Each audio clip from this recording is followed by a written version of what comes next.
Welcome, dear soul. Tonight, you are not merely here to listen. You are here to be remembered, not by another, but by yourself, the one beneath your name, the one beneath your thoughts, the one who watches in stillness.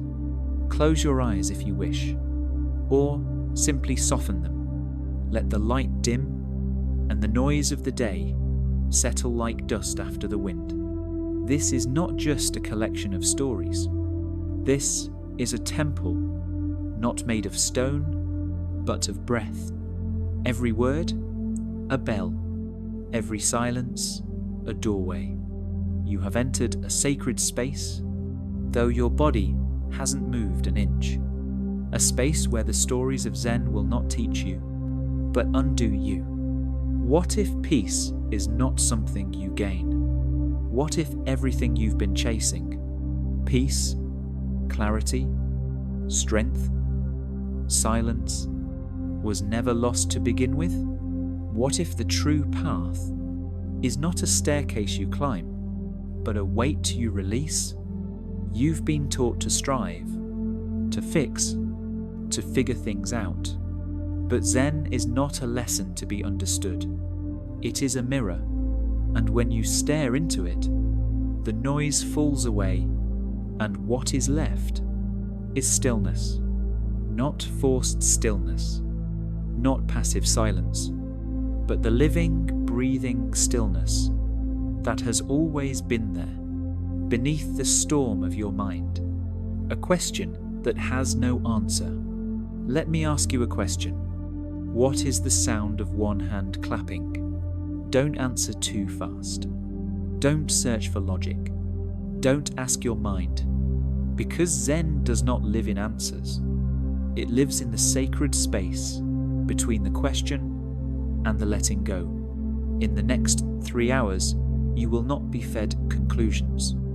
You will be invited into riddles that dissolve the need for them. You will hear monks speak without speaking. You will meet masters who never taught, they simply were. And in their presence, your breath will deepen, your body will soften, and your mind will remember how to rest. If you stay. If you stay, these stories will begin to open you, not like a door is opened, but like a flower, in the dark, with no rush.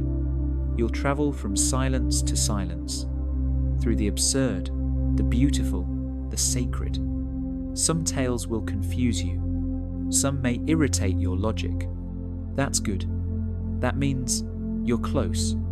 Because Zen does not try to change you. It shows you what you are when nothing is trying. No expectations. No history. No should. Just now. Just breath. Just being. Who are you when there's nothing left to prove? You've played many roles. You've worn many names. You've succeeded. You've failed. You've been proud. You've been ashamed. But none of that is you. Who are you when you are no longer performing? Who are you when there's no audience to impress? No identity to defend? No past to relive? And no future to grasp for? Who are you when all that remains is breath and silence and the gentle beating of your heart in a darkened room? The voice beneath the noise. Beneath every worry is space. Beneath every desire is stillness. And beneath every fear is a presence that has never been afraid. Zen does not show you something new. It shows you what was always there, when everything else falls away. The voice beneath the voice. The watcher beneath the thought. The peace beneath the noise. And so tonight, these Zen parables will not tell you who you are. They will unveil who you are not. Are you ready to forget? This may sound strange, but these stories are not here to help you remember. They're here to help you forget. Forget the tension. Forget the pressure. Forget the performance of peace and find the real thing underneath it. Zen is the art of forgetting everything until only awareness remains, until the mind is no longer the master, until the body is no longer the burden, until sleep becomes not a shutdown, but a return. The temple is within. You don't need incense. You don't need mantras. You don't even need to believe. You only need to listen. Let the stories wash over you like warm wind. Let the pauses between the words stretch into silence. Let the breath return to its home. You are now standing at the gate of the temple, not one made of brick or wood, but one made of surrender, made of breath, made of now. And the Master who will guide you has no name, no face, no voice, only presence. Final whisper before we begin. Tonight, you will not become someone new. You will become no one. And in that emptiness, you will find peace that cannot be shaken. You will hear riddles that cannot be solved. You will witness monks who answer with silence. You will walk with warriors who lay down their swords, and you will feel the weight you've carried softly dissolve, like incense rising in a quiet room. The truth is not far away. It's right here, hiding beneath your next breath. So let's go there. Together, slowly, sacredly, let the journey begin. Chapter 1. Opening Induction. The Invitation to Stillness. Welcome back, gentle soul. You've crossed the threshold now. The gate has opened, and behind it lies nothing but stillness. Not the stillness of silence, but the stillness that breathes beneath all sound.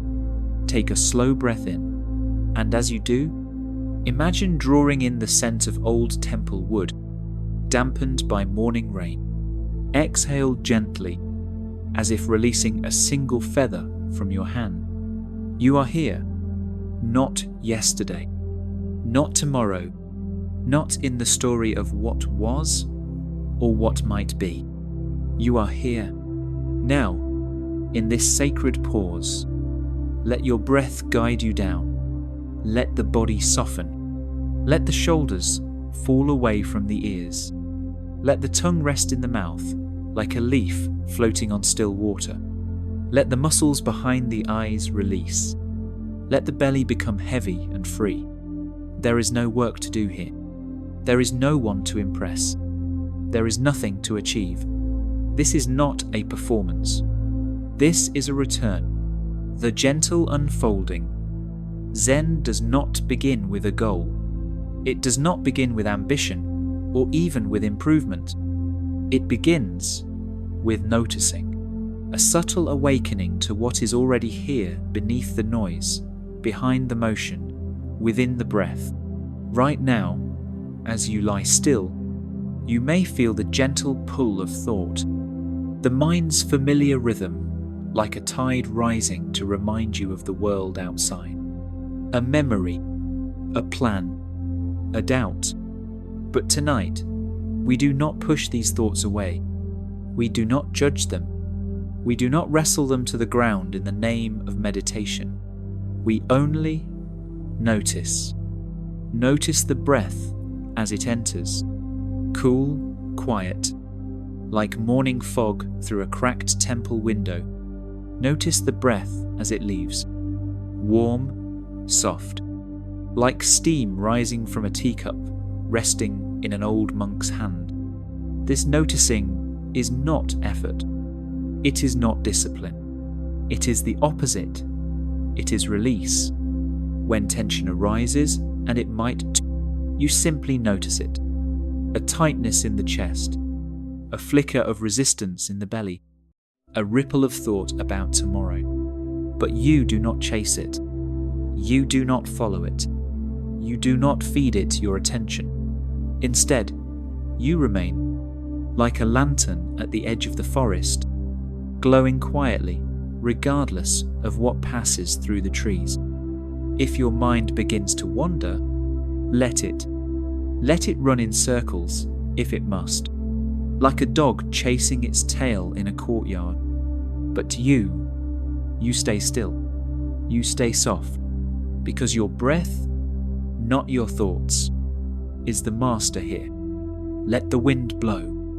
A Zen master once said, "The breath does not argue with the wind. It simply flows beneath it." This is your practice tonight, to let the breath keep flowing, even as thoughts rise and fall like waves. You don't need to force your thoughts to stop. You don't need to make your mind quiet. You only need to remember, you are not your thoughts. You are the space in which thoughts appear. You are not the weather. You are the sky. You just clouds passing. Think of your thoughts now, like clouds drifting across the moonlit sky. Some are small and wispy, fleeting thoughts, stray images. Some are large and heavy regrets, fears, stories of who you should be. But even the heaviest cloud cannot stain the sky. Even the darkest thought cannot touch your true awareness. So let them come. Let them pass. Do not grasp. Do not resist. They are not you. They are simply weather. You are the sky. You are the sky, not the weather. Now, gently, bring your awareness to the space behind your forehead, the place where thoughts seem to bloom, sometimes rapidly, sometimes subtly. Notice it, but do not enter it. Like watching birds fly across the horizon. You see them, you honor their flight, but you do not chase them. In Zen we say, you are not the weather, you are the sky. And this is the second remembering. The sky does not resist the storm. It does not cling to the sun. It holds both without preference. It allows clouds to come and go without trying to make the moment different from what it is. You are that sky, vast, unshaken, open. Even when thoughts arise, you do not need to react. Even when emotions swell, you do not need to identify. They are passing guests. You are the temple. Breathe in now, slowly, as if inhaling space itself, as if drawing the sky into your chest. And as you exhale, imagine all thought dissolving into mist, not erased, just no longer gripping. With each breath, you return to your true nature, not as a person solving problems, not as a self defending a story, but as awareness, quiet, soft, eternal. The sky is never in a hurry. The sky does not rush. It does not demand that the sun rise quicker or that the rain fall slower. It simply is. Can you imagine allowing yourself that same grace? What if, tonight, you gave yourself permission to be exactly as you are, without changing, fixing, or striving? Breathe that in. The breath becomes slower now, not because you forced it, but because stillness is claiming you. This is not laziness. This is not apathy. This is presence. A breath practice for the sky within. Let's try a gentle practice. Inhale through the nose for a count of 4. E, R, San, Si. Hold softly for 2. E, R. Now exhale slowly through the mouth for 6. E, R, San, Si, Wu, Lok. Again. Inhale 1, 2, 3, 4. Hold 1, 2. Exhale 1, 2, 3, 4, 5, 6. Now let the rhythm fade. Let your breath return to its own pace. natural, quiet, like wind moving through trees without direction. You don't have to control anything. You don't have to do it right. There's no such thing here. You are not breathing to get somewhere. You are breathing to arrive here, now, where peace was always waiting. As your breath continues to soften, we now arrive at a story, one that begins not with answers, but with silence. A young monk, a master, and the wind that teaches without words. The monk who sat with the wind. Long ago, in a quiet mountain monastery that clung to the edge of a pine-covered ridge, a young monk sat in the temple garden with a furrowed brow and a restless heart. He had arrived with great ambition, not the kind you wear like armor, but the kind that hides itself in the desire to be good, to be enlightened, to be free. Each morning, he would rise before dawn, sit cross-legged in the zendo, and try. Oh, how he would try, to quiet the noise within. But the harder he tried, the louder it became. He chased silence like a man chases a butterfly, running barefoot through the tall grass of his own mind, only to find he had stirred up dust, not stillness. And so, one day, he went to his teacher, an old master known not for his words, but for his way of saying everything without speaking. "Master," the young monk began, "I have sat and sat and sat. I have followed the breath, watched my thoughts, recited the sutras, emptied my bowl and my ego, and yet my mind refuses to be quiet." The master said nothing at first. Instead, he walked slowly across the temple courtyard, retrieved a simple clay teapot, and poured 2 cups of tea, one for the student, one for the wind. He set the second cup beside a swaying branch of a nearby tree and looked up toward the sky, as if asking it to drink. Then he pointed to the leaves, shivering gently in the breeze. "Do you hear the wind?" he asked. The student nodded. "Yes, master, I hear it." The old monk smiled. "Then do nothing. Let the wind blow. Let the leaves dance. Do not follow them." The student blinked. Was that it? No mantra? No deeper koan? No secret instruction? The master said no more. He only sipped his tea, gazing at the sky, as if listening to the conversation between clouds. That night, the young monk returned to his room. He did not light incense. He did not chant. He did not strive. He simply sat. And outside, the wind moved through the trees. Not loud, not soft, just present. He did not try to silence his thoughts. He let them drift like leaves in a stream. He did not grasp for calm. He simply remained like stone beneath water. And in doing nothing, he understood everything. The wind was not his enemy. It was not the thing to defeat. It was the teaching itself. You are not here to defeat the wind. Just like that young monk, you too may feel the urge to conquer the mind, to tame it, to master it. But tonight, there is no battle. There is no enemy, no sword, no shield. There is only the wind and the one who listens. Let the thoughts come. Let them go. You are not your thoughts. You are the one who watches them move across the sky of your awareness. Without chasing, you are not the leaves. You are the ground that holds the tree. Now breathe again, and imagine the sound of wind passing through tall bamboo, not to disturb, but to cleanse. Each exhale clears another thought. Each breath carries you deeper. And now, let us enter the forest. not of the world, but within you. The inner temple is waiting. The inner temple.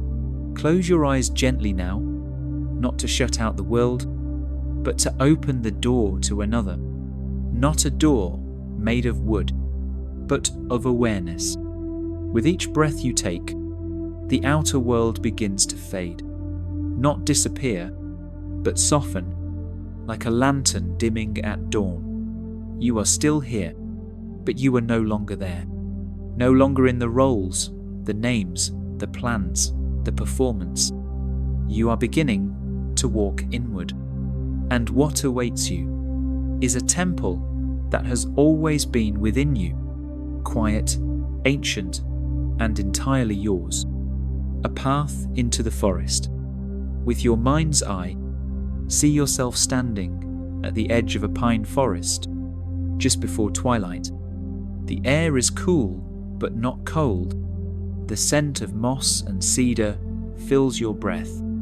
A narrow path winds before you, lined with stones smoothed by centuries of footsteps, none of which left a mark on the silence. You begin to walk, not hurried, not hesitant. Each step is slow, reverent, like a bow to the moment. The trees do not speak, but they watch you pass, as if they remember you. And beneath your feet, the earth feels sacred, not because someone blessed it, but because you are finally noticing its presence. Approaching the temple, in the distance, you see it. A small temple, half covered in vines, half embraced by moonlight. Its wooden beams are cracked with age, but they do not collapse. They hold themselves like a monk's posture.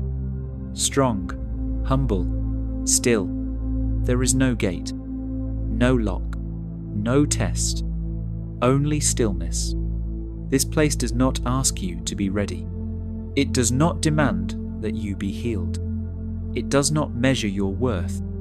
It only asks one thing, that you arrive, and you have two inside the inner temple.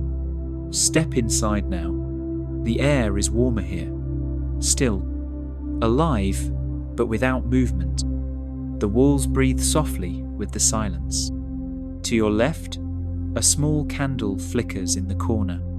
Its flame does not waver, because nothing here disturbs it. To your right, a small bowl of water reflects your form. Not perfectly, but purely. You see not your face, but your presence. In front of you, a cushion, not to kneel, not to bow, but to sit as yourself. And so you do. And as you sit, you realize you are not inside the temple. You are the temple. Every breath is a gate. Now inhale again and feel the gate within open just a little more. Exhale and feel yourself sink one layer deeper. Inhale as if drawing in the sky. Exhale as if letting go of every mask, every name, every effort. There is nothing you must fix here, nothing you must solve. You are not here to become. You are here to remember. Whispered realizations. This silence is not empty. This stillness is not the absence of life. It is life at its most awake. I am not lost. I have arrived. I am not here to strive. I am here to rest. The temple is within me, and it has always been open. Now, remain still. Let the breath slow on its own. Let the body speak the language of peace. Let the mind stop reaching.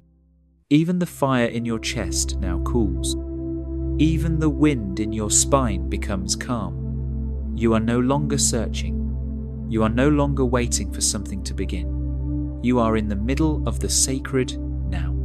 And soon, we will enter the final release, the deepest surrender, remembering that even trying is too much. You do not need to try. In the world beyond this stillness, you were taught to try harder, to push forward, to climb, strive, perform. Even rest, in that world, came with a cost, as if you had to earn the right to relax, as if peace was a trophy, granted only to the perfect or the productive. But here, none of that remains. Here, in this sacred pause, in this temple of breath and being, you are gently reminded of a truth so quiet that most never hear it. You do not need to try.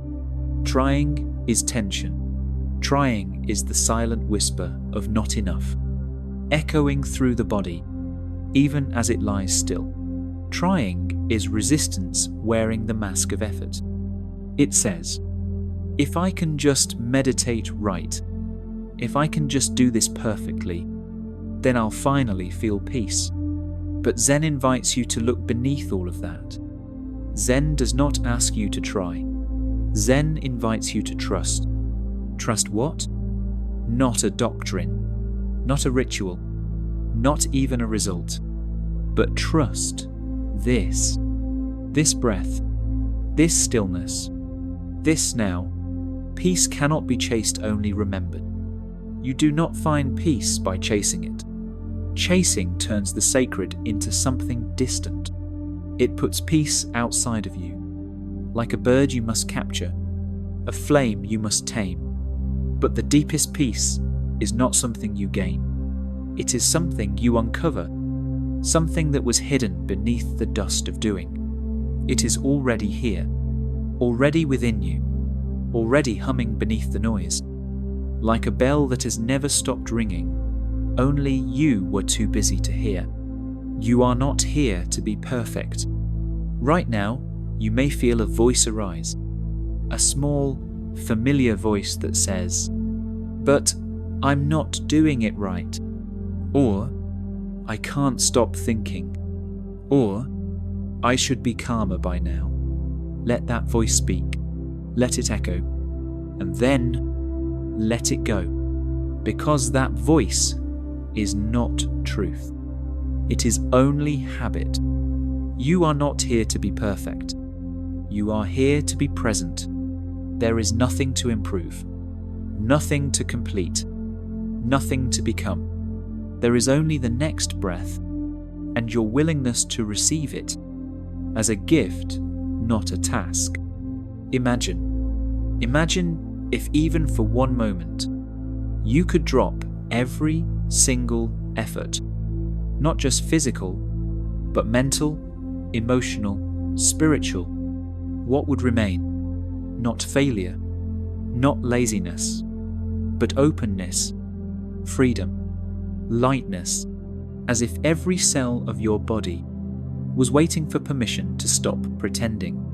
And now you've given it.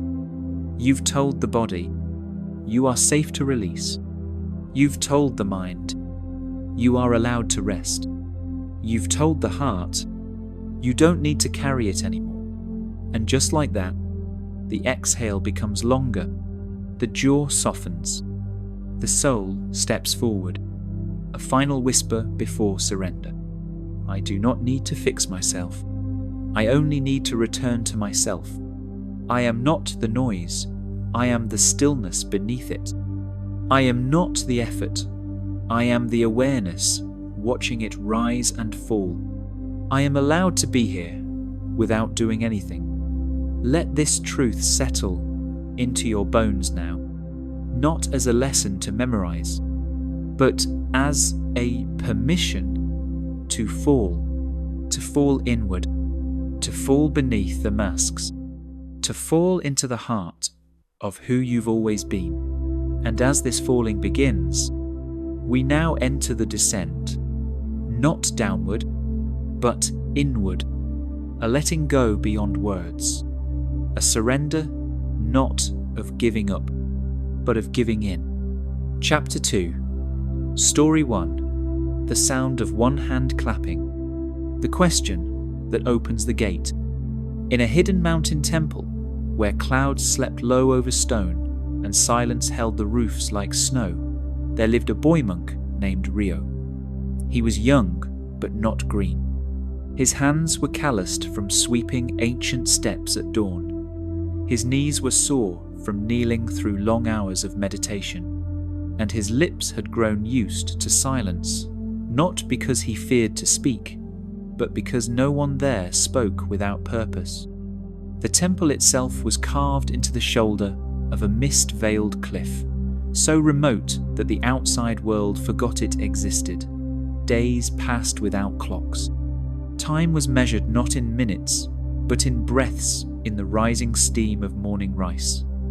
The fall of a leaf through cold air, the whisper of sandals brushing stone.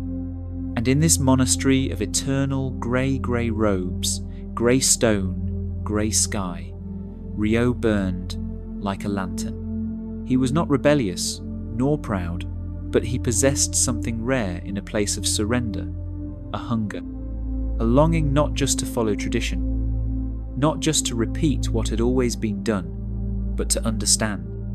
Why did they chant each morning before dawn? Why did they bow to the silence as if it were a god? Why did the master smile sometimes, but never explain? Rio had sat through 1,000 silent meals. He had studied the ancient texts until his eyes blurred. He had meditated until his legs screamed and his breath became a stone. And still, he felt no closer to truth.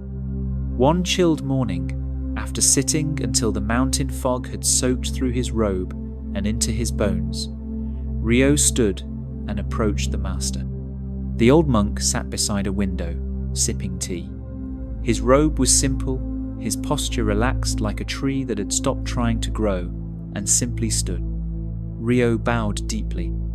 "Master," he said, "I have studied, I have practiced, I have given myself to the path, but still I do not understand Zen.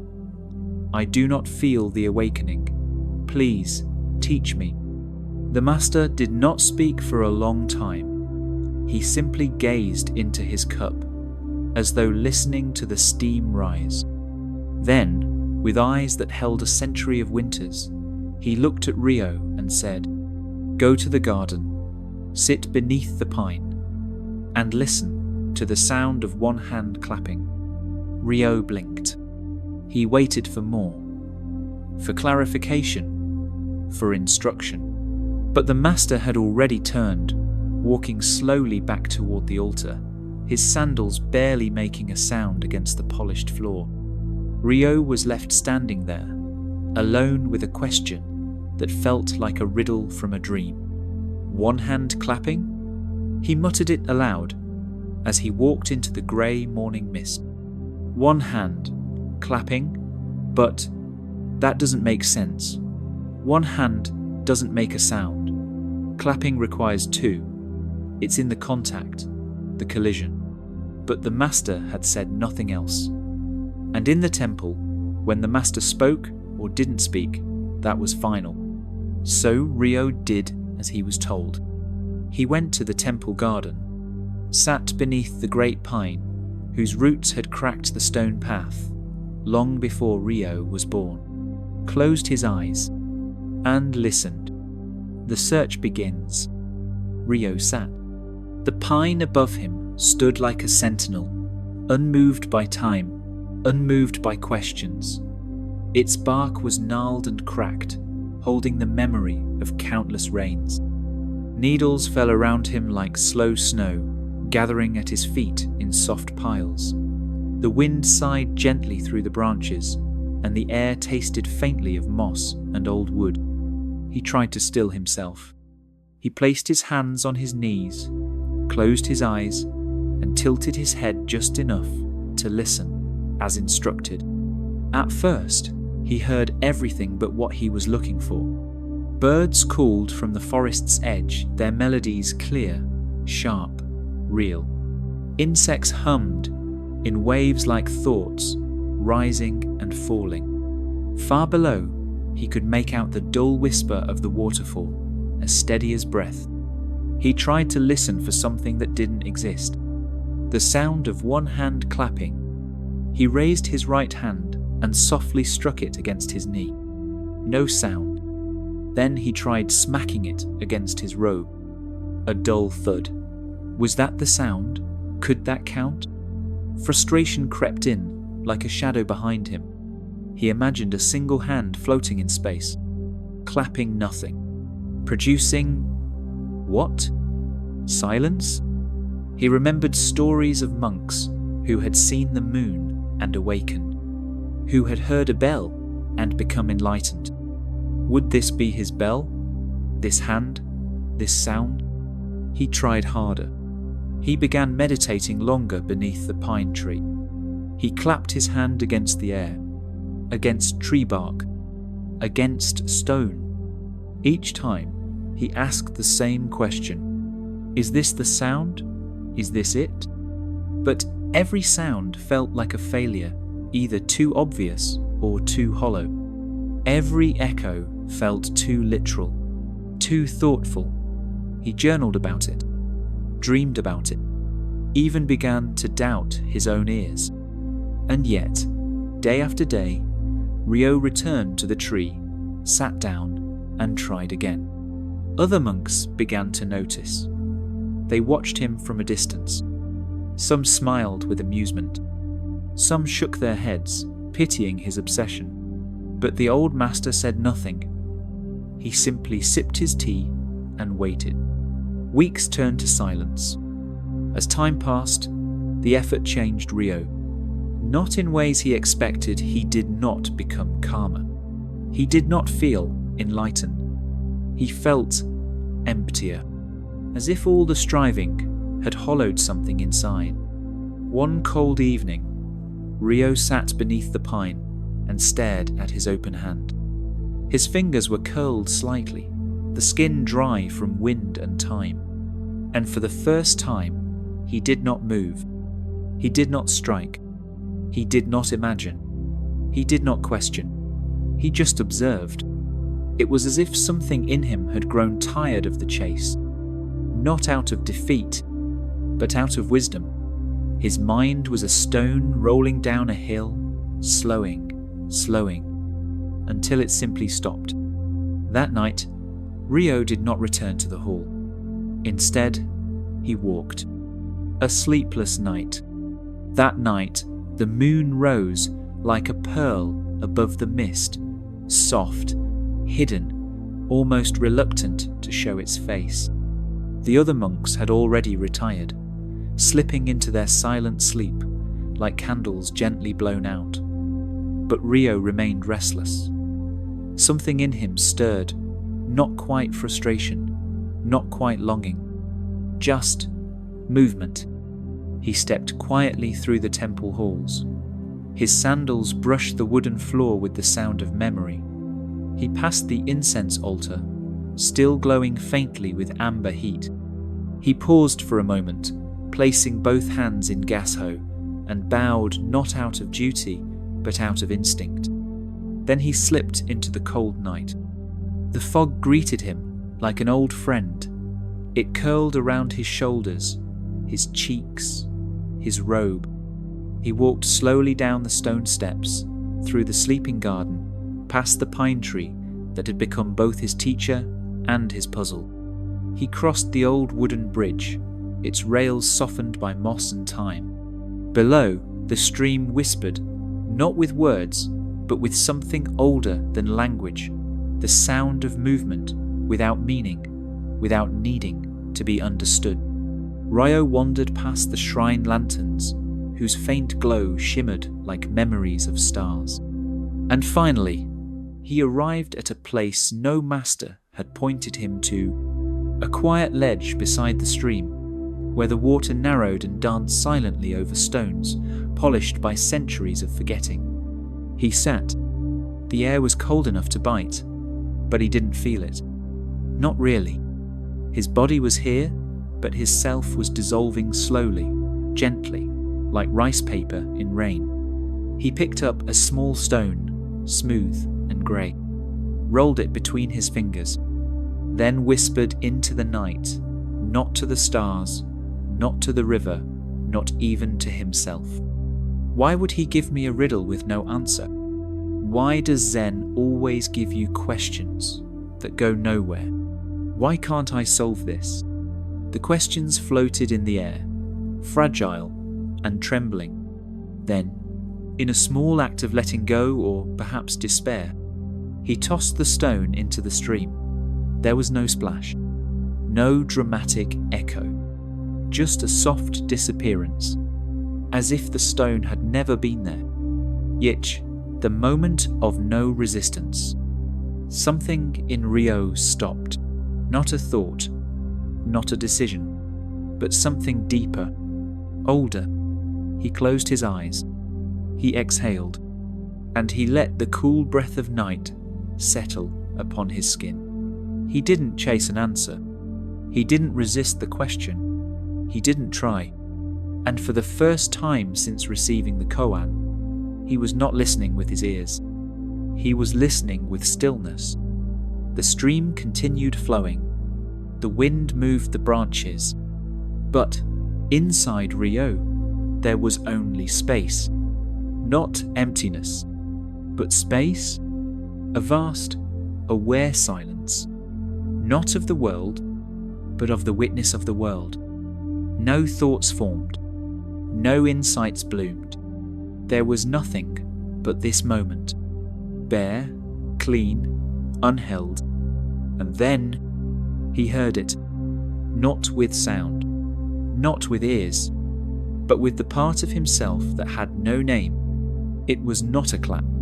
Not a noise.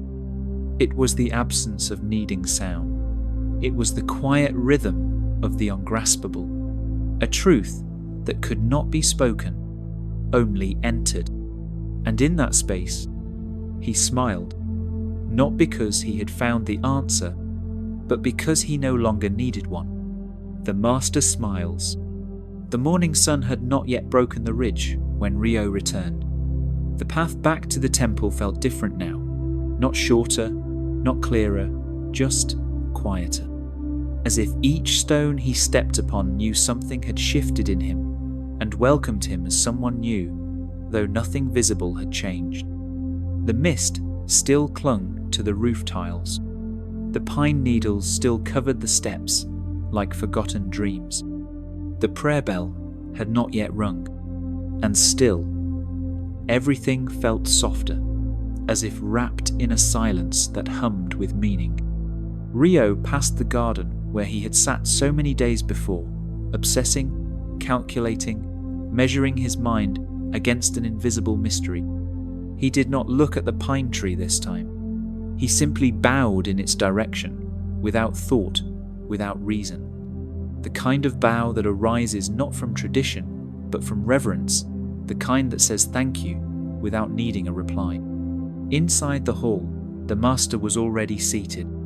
Steam rose from his teacup, curling into the morning like incense. Rio stepped quietly into the room. He did not speak. He did not kneel. He did not announce his return or ask for approval. He simply stood, then bowed low with a fullness in his spine, not submission. When he lifted his eyes, the master was watching him. And in that gaze, there was recognition. Not pride, not superiority, not even encouragement. Just a quiet seeing. The kind of seeing that says, yes, you've arrived. The old monk smiled, but not the kind of smile one gives to please. No, this smile was ancient, wider than words. It was the smile of the pine, the smile of the stream, the smile of the koan itself, a smile that held the echo of 1,000 unanswered questions, and the peace of needing no answers. And in that smile, the master simply said, "Now, begin your training. The real journey begins." Rio understood. The sound of one hand clapping had never been a riddle to be solved. It had been a doorway, a mirror, a koan not meant to stimulate the intellect, but to dissolve it, Zen had not hidden the answer.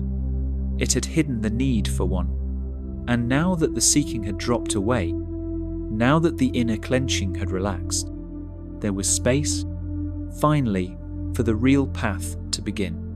Not the path of effort, but the path of presence. Not the pursuit of answers, but the practice of awareness. Not escape from the mind, but freedom within it. No sound, no silence. What is the sound of one hand clapping? It is not in the hand, not in the clapping, not in the air it touches, not in the ear that strains to hear. It is the breath between expectations, the silence that watches both the question and the questioner dissolve. It is the space before sound is born, and the space after it fades, a rhythm that never begins and never ends. We often believe wisdom is hidden in the answer, but Zen whispers something more radical.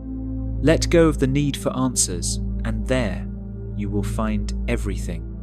For answers live in the mind, but peace lives in the breath, in the body, in the being. The sound of one hand clapping is the sound of surrender. It is the rustling of bamboo in the absence of wind. It is the bell that rings only in the heart. It is the falling of a question without needing to catch it. Zen is not a puzzle, it is a mirror. When the mind quiets, and the breath becomes soft, and the eyes no longer seek, the paradox becomes a mirror. You look into it, hoping for clarity. Instead, you find yourself, and what you find is not a fixed identity, but a presence too vast for naming. You are not the clapping hand. You are not the silence. You are not even the listener. You are the space in which all these arise and fade, unattached, undisturbed. And when this is seen, truly seen, even for a moment, the entire world becomes still. In that nothing, everything, the old master gave Ryo a gift. Not an answer, but a question that unraveled his need for answers, a mystery that dismantled his seeking. And in that unraveling, Ryo found something no scripture could give him. He found the space in which sound and silence are no longer opposites, but partners in the same dance. He found the place where paradox breathes, where knowing is too small, and being is enough. This is where Zen begins, not in solving the riddle, but in dissolving the need to solve it. And in that nothing, everything. Chapter 3. Reflection. What silence teaches. Close your eyes now, and return to the pine tree where Ryo sat beneath the mountain fog. Return to the space between sound and silence. Return to the unanswered question that somehow made you feel more whole. What is the sound of one hand clapping? Maybe it's not a question at all. Maybe it's a doorway, an opening into a place where logic cannot reach, but presence can. Awed the noise of wanting to know. You've lived much of your life inside the mind's storm, always reaching for answers, for meaning, for something solid to stand on. We were taught to value knowledge over wisdom, solutions over stillness, effort over ease. But some truths are not meant to be grasped. They are meant to be felt, like moonlight on the skin, like wind through the trees, like the breath as it enters and leaves, letting go of the answer. What if the answer is not something to find, but something to release? Let go of the question. Let go of the tension. Let go of needing it to make sense. There is a peace that only arises when we stop clenching our mind around the mystery. There is a silence. That does not mean absence, but depth.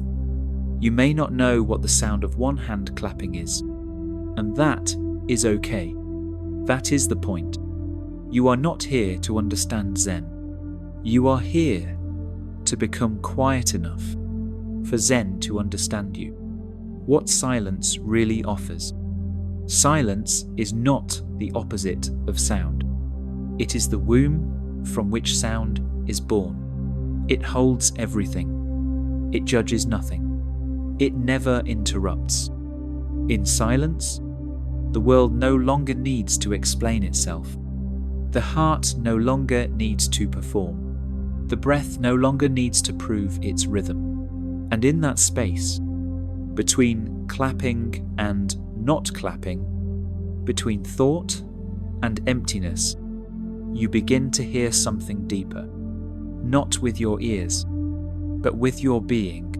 Noit, let the mind sit down. You don't need to solve your way into peace. You only need to stop chasing. Let the mind sit down. Like a tired child, it has run long enough. Let it rest in the lap of breath. Let it be held by stillness. And when it rises again, with more questions, more noise, you need not push it away.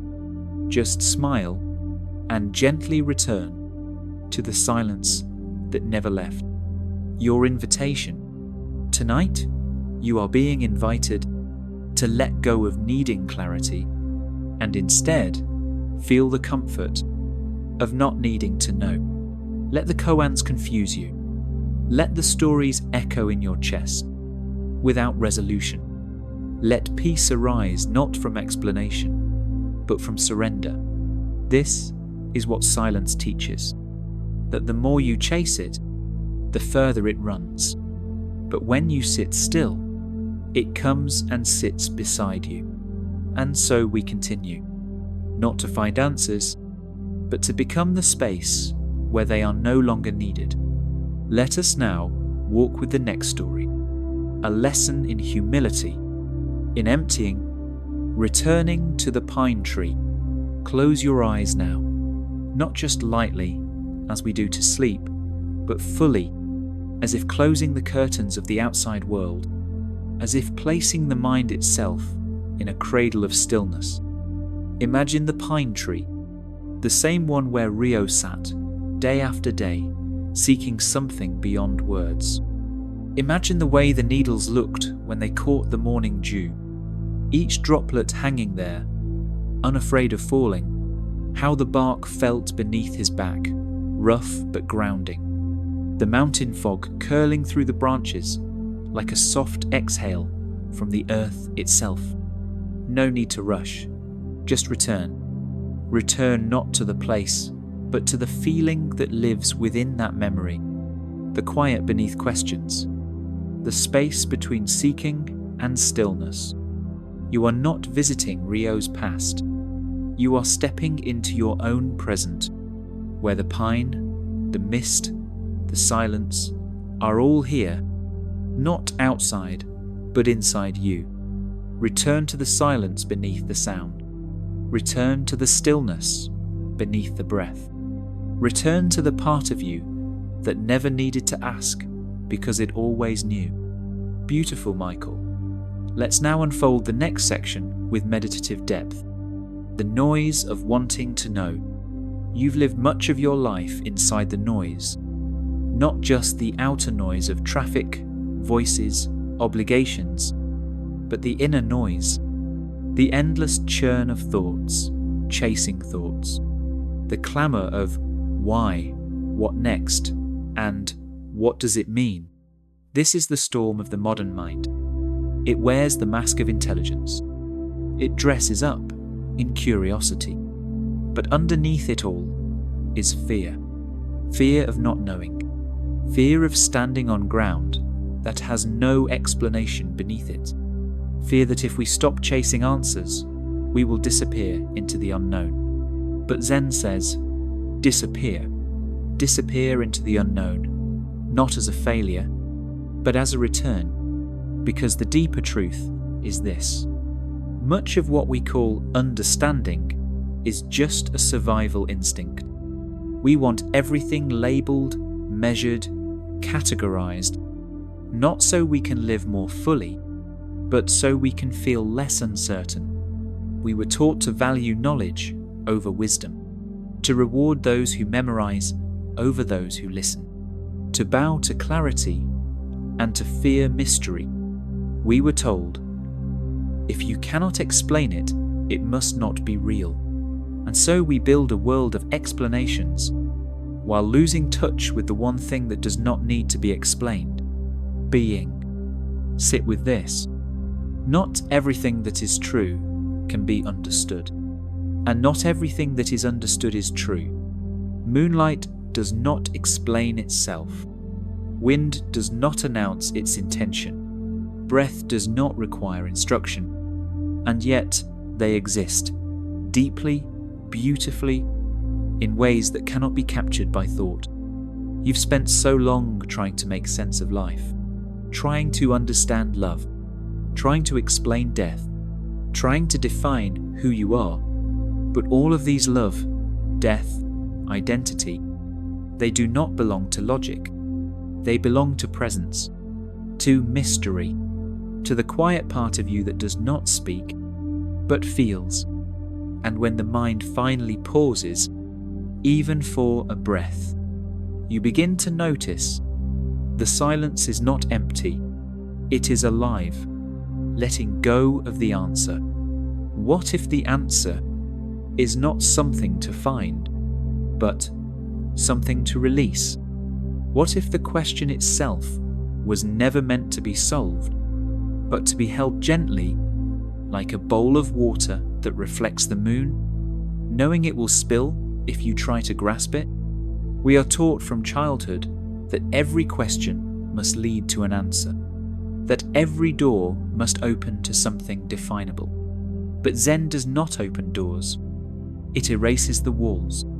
Let go of the question, not in bitterness, not because it is unsolvable, but because clinging to it only tightens the knot in the mind. Let go of the tension that believes peace lives in a conclusion. Let go of needing this moment to make sense. There is a certain softness that arises only when the mind stops tightening its grip on meaning, like the loosened shoulders after a long sigh, like the body sinking into sleep when it no longer fights the bed. There is a peace that emerges like steam from a still teacup when we no longer clench our thoughts like fists around a ghost. And this peace is not a dull nothingness. It is not numb. It is presence. It is a silence. That does not mean absence, but depth.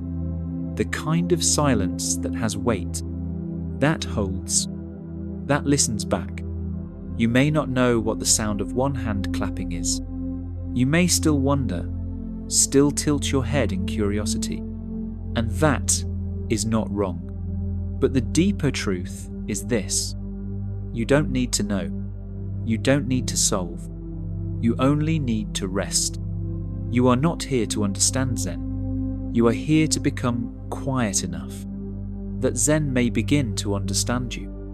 And in that reversal, the whole world softens. What silence really offers. Silence is not the opposite of sound. It is the womb from which sound is born. Before the bell rings, there is silence. And after its echo fades, there is silence again. But the silence is not a gap. It is the ground.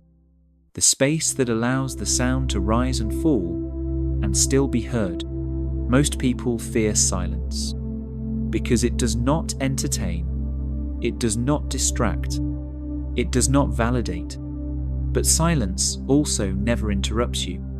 It never argues. It never asks you to prove yourself. Silence is the only presence that will sit beside you. Whether you're angry or peaceful, confused or clear, awake or falling into dreams, it waits, not with urgency, not with expectation, just with presence. In silence, the world no longer needs to explain itself. The heart no longer needs to perform. The breath no longer needs to prove its rhythm. You do not need to be poetic. You do not need to be profound. You only need to be. And what happens in that space, between clapping and not clapping, between knowing and not knowing, between thought and emptiness, something deeper begins to awaken. Not with your ears, but with your being. It is not a voice, not a vision, not an insight. It is a quiet recognition that this moment, this breath, this space, this pause is enough. That the need to chase, fix, understand, and grasp was always a kind of noise. And now you can hear the stillness underneath it all. The kind of stillness that existed before you were born and will remain long after your name has been forgotten. Not nothing, but everything. Let the mind sit down. Let the mind sit down. Not in defeat, not in exhaustion, but in permission. The mind is not your enemy. It is not a wild beast to be caged, nor a problem to be solved.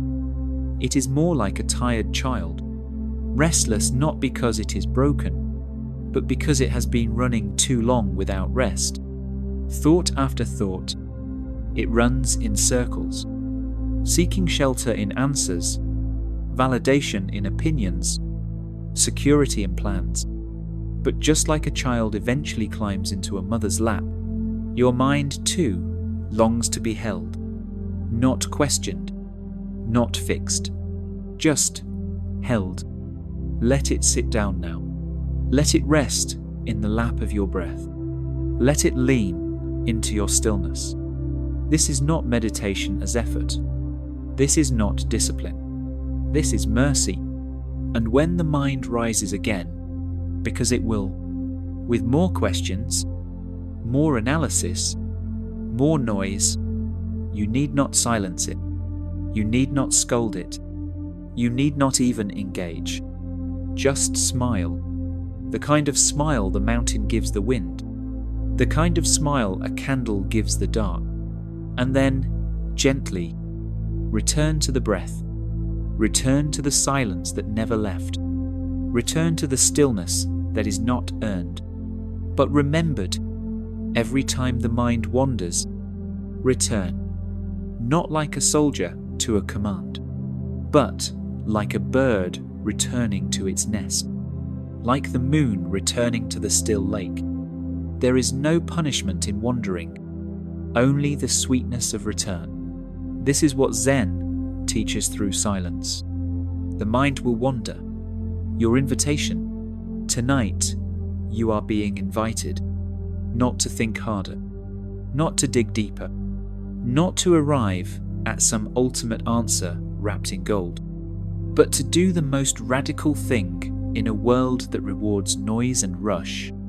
To let go of needing clarity, let go of needing to get it, let go of the silent panic that hums beneath the surface, that if you don't understand, you will somehow be left behind. This path does not leave anyone behind, because it does not move forward, it moves inward.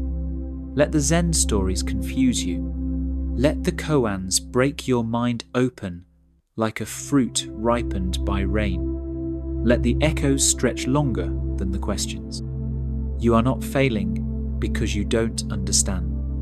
You are awakening because you've stopped trying to. Peace does not arise from resolution. It arises from surrender, from bowing to the mystery without asking it to explain itself. This is what silence teaches, that the more you chase it, the faster it vanishes. But the moment you become still, the moment you stop trying to catch it, it comes and sits beside you. Not with fanfare, not with grand insight, just presence. It leans its head on your shoulder, as if it has been waiting all along. And so we continue, not to collect wisdom, but to become empty enough to receive what wisdom cannot say, not to find answers, but to become the space where answers are no longer needed. This is your invitation.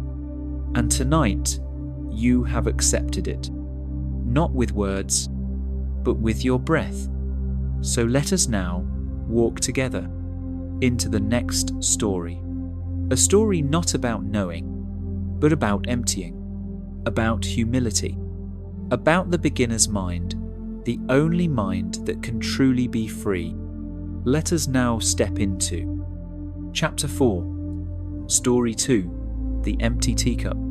The scholar arrives in Kyoto, in the green rolling hills beyond Kyoto's city walls, where the old stone paths curve gently like riverbeds, and the scent of plum blossoms lingers longer than memory itself.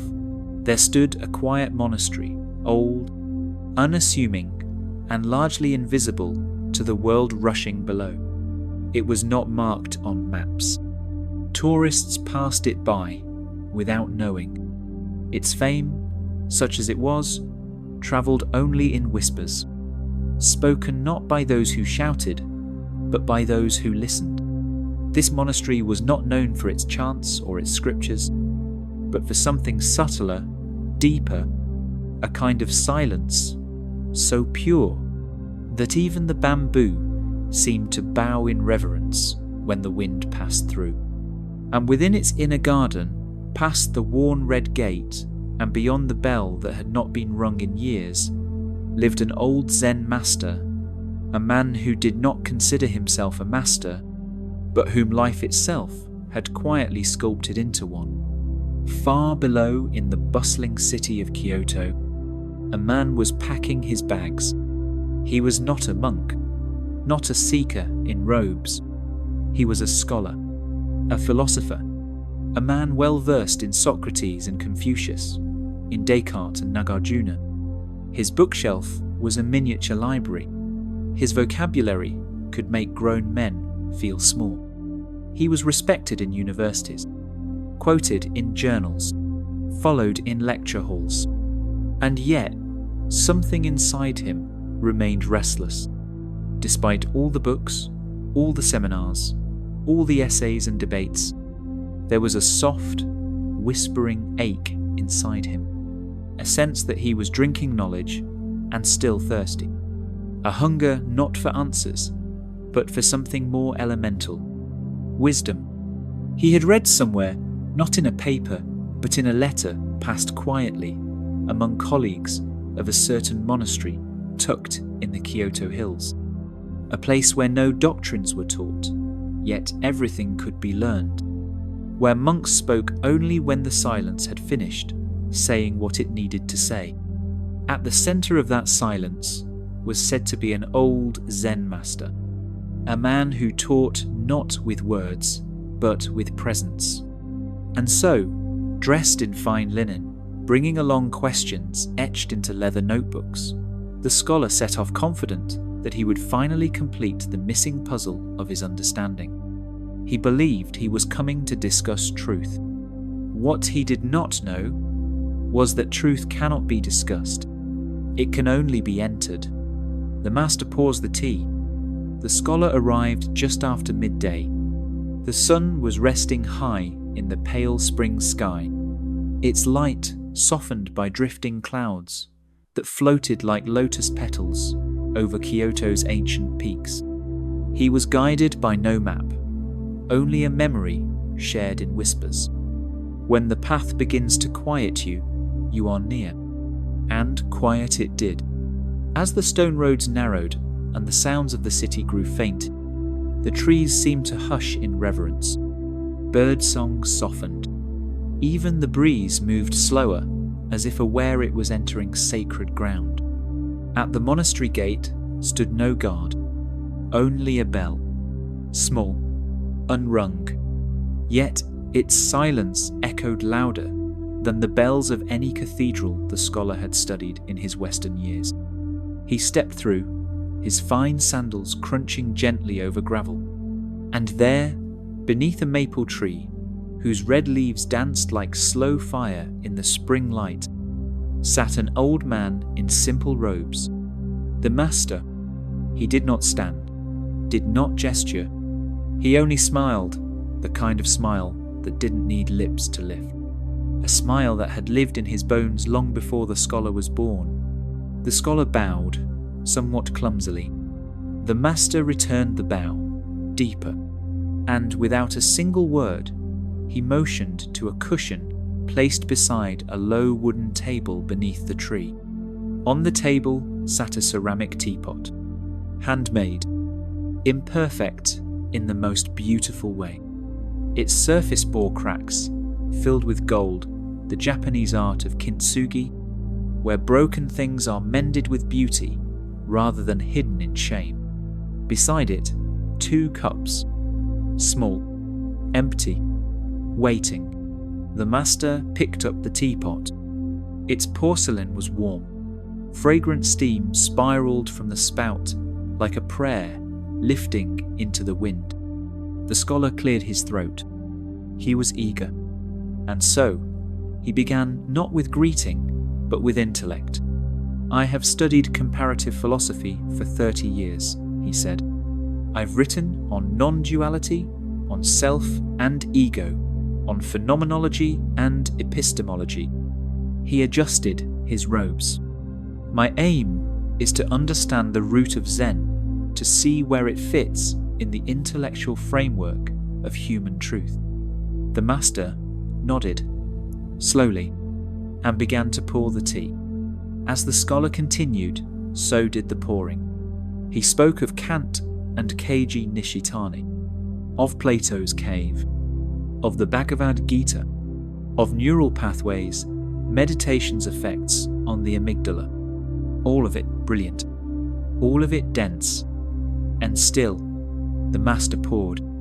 The cup filled to the brim, and still the master poured. Tea spilled over the edge. It ran down the lacquered wood table, dripped onto the scholar's sleeve, onto his notebook, onto the grass. He gasped and pulled back. "Master," he exclaimed, "the cup is already full. Can't you see? No more will go in."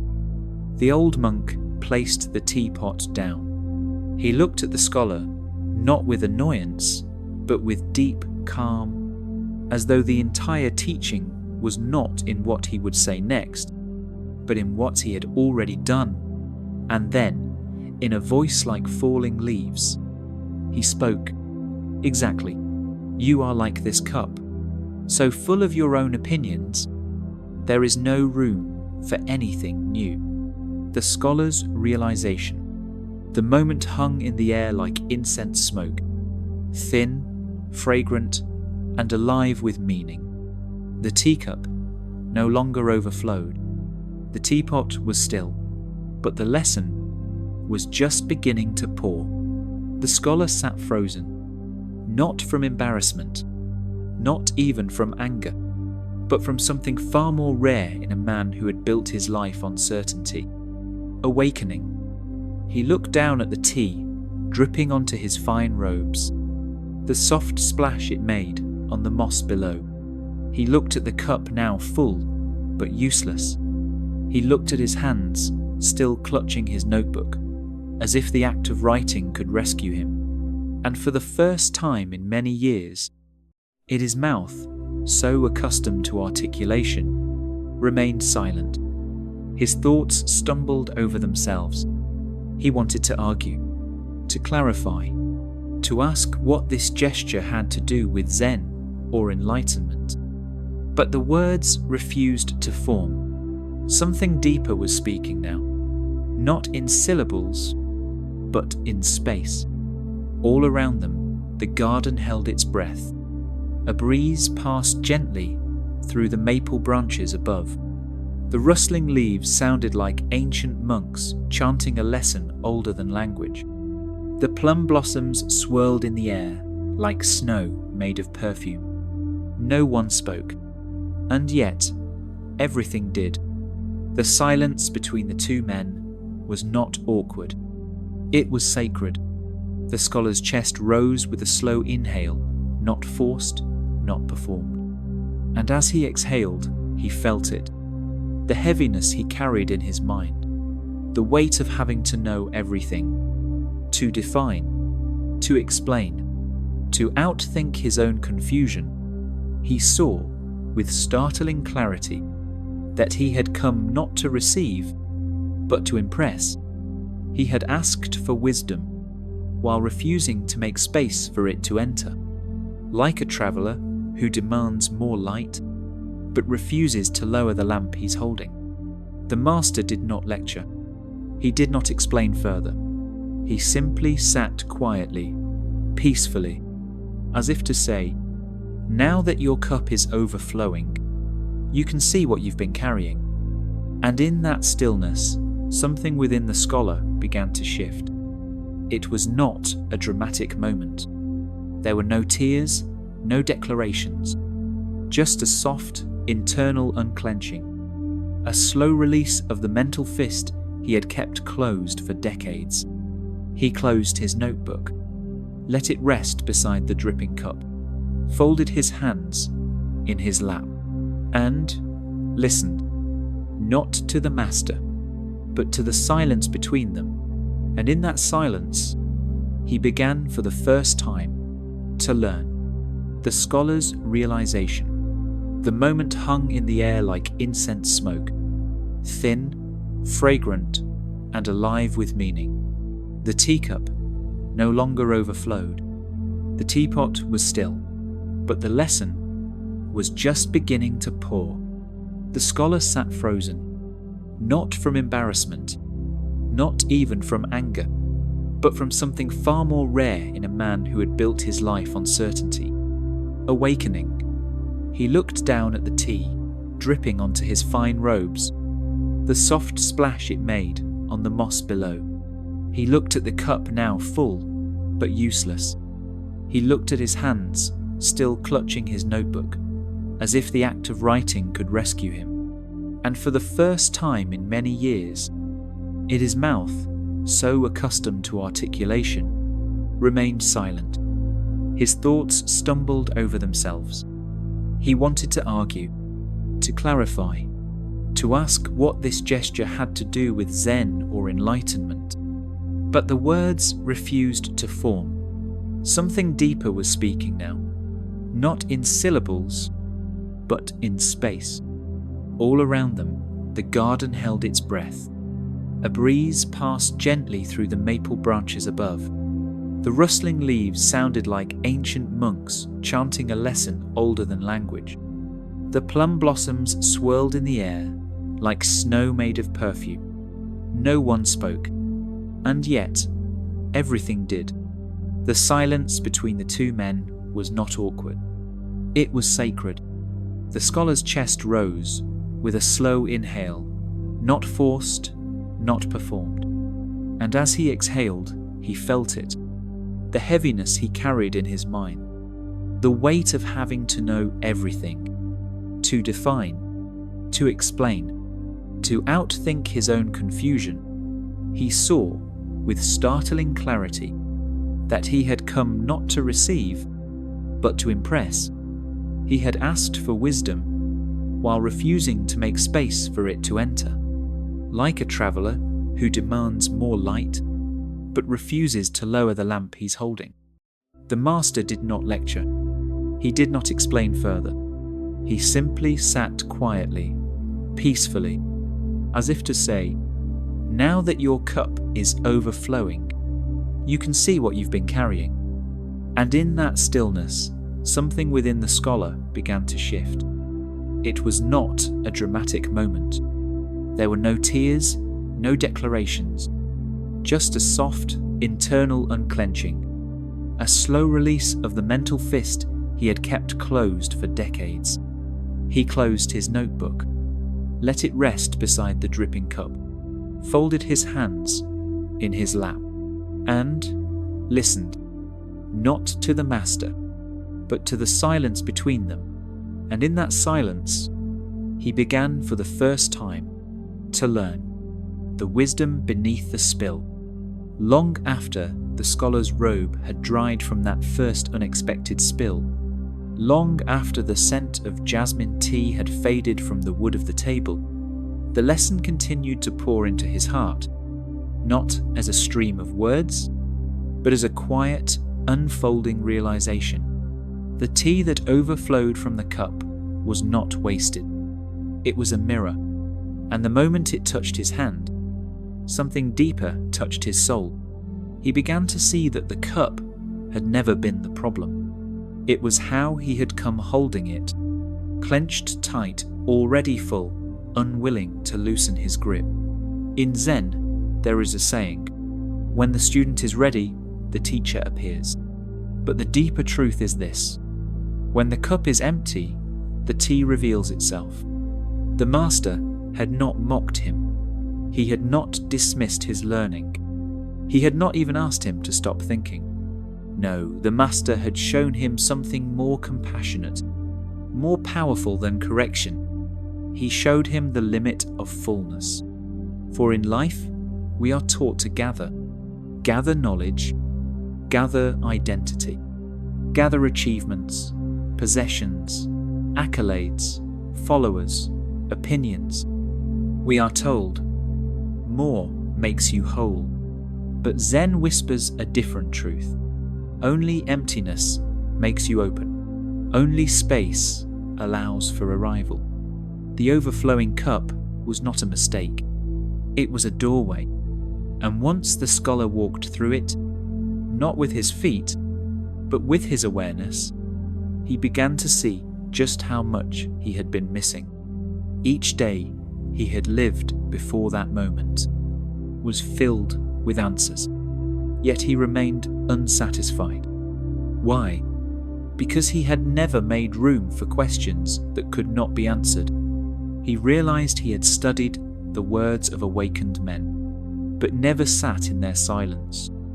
He had taught about presence, while never truly being present. And most of all, he had sought truth as an object, as if truth were a thing he could take, examine, own. But the truth is not a stone. It is the sky, and a sky cannot be held in a clenched hand. So he began to empty slowly, tenderly, not to erase himself, but to make space for something greater than himself. He let go of cleverness. He let go of the pressure to always have a response. He let go of the comfort of being right. And in its place came silence, came breath, came humility. This, the master knew, was not weakness.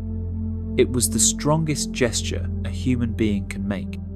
The act of surrendering what one thinks they know in order to experience what is truly real.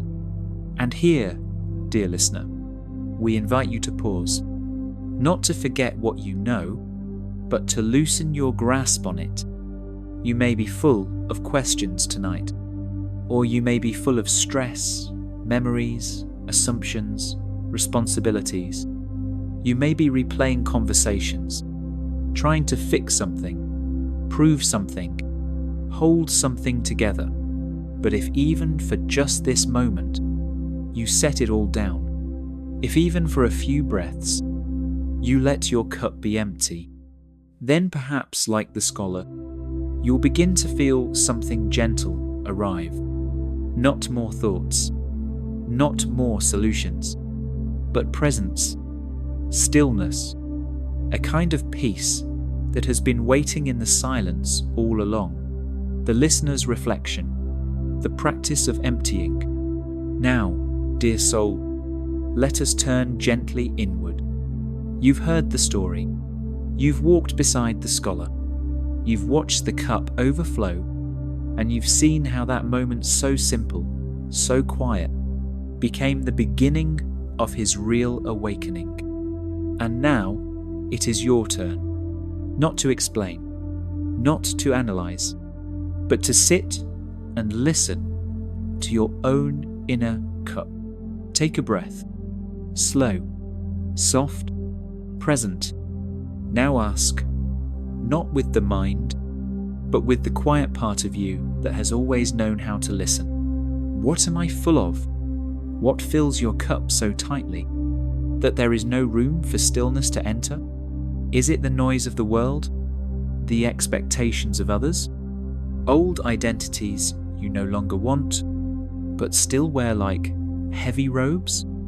Is it the spinning thoughts that try to solve everything, even peace, as if peace were another problem? Or maybe your cup is full of worry, of doing, of reaching. Even the need to be right can be heavy.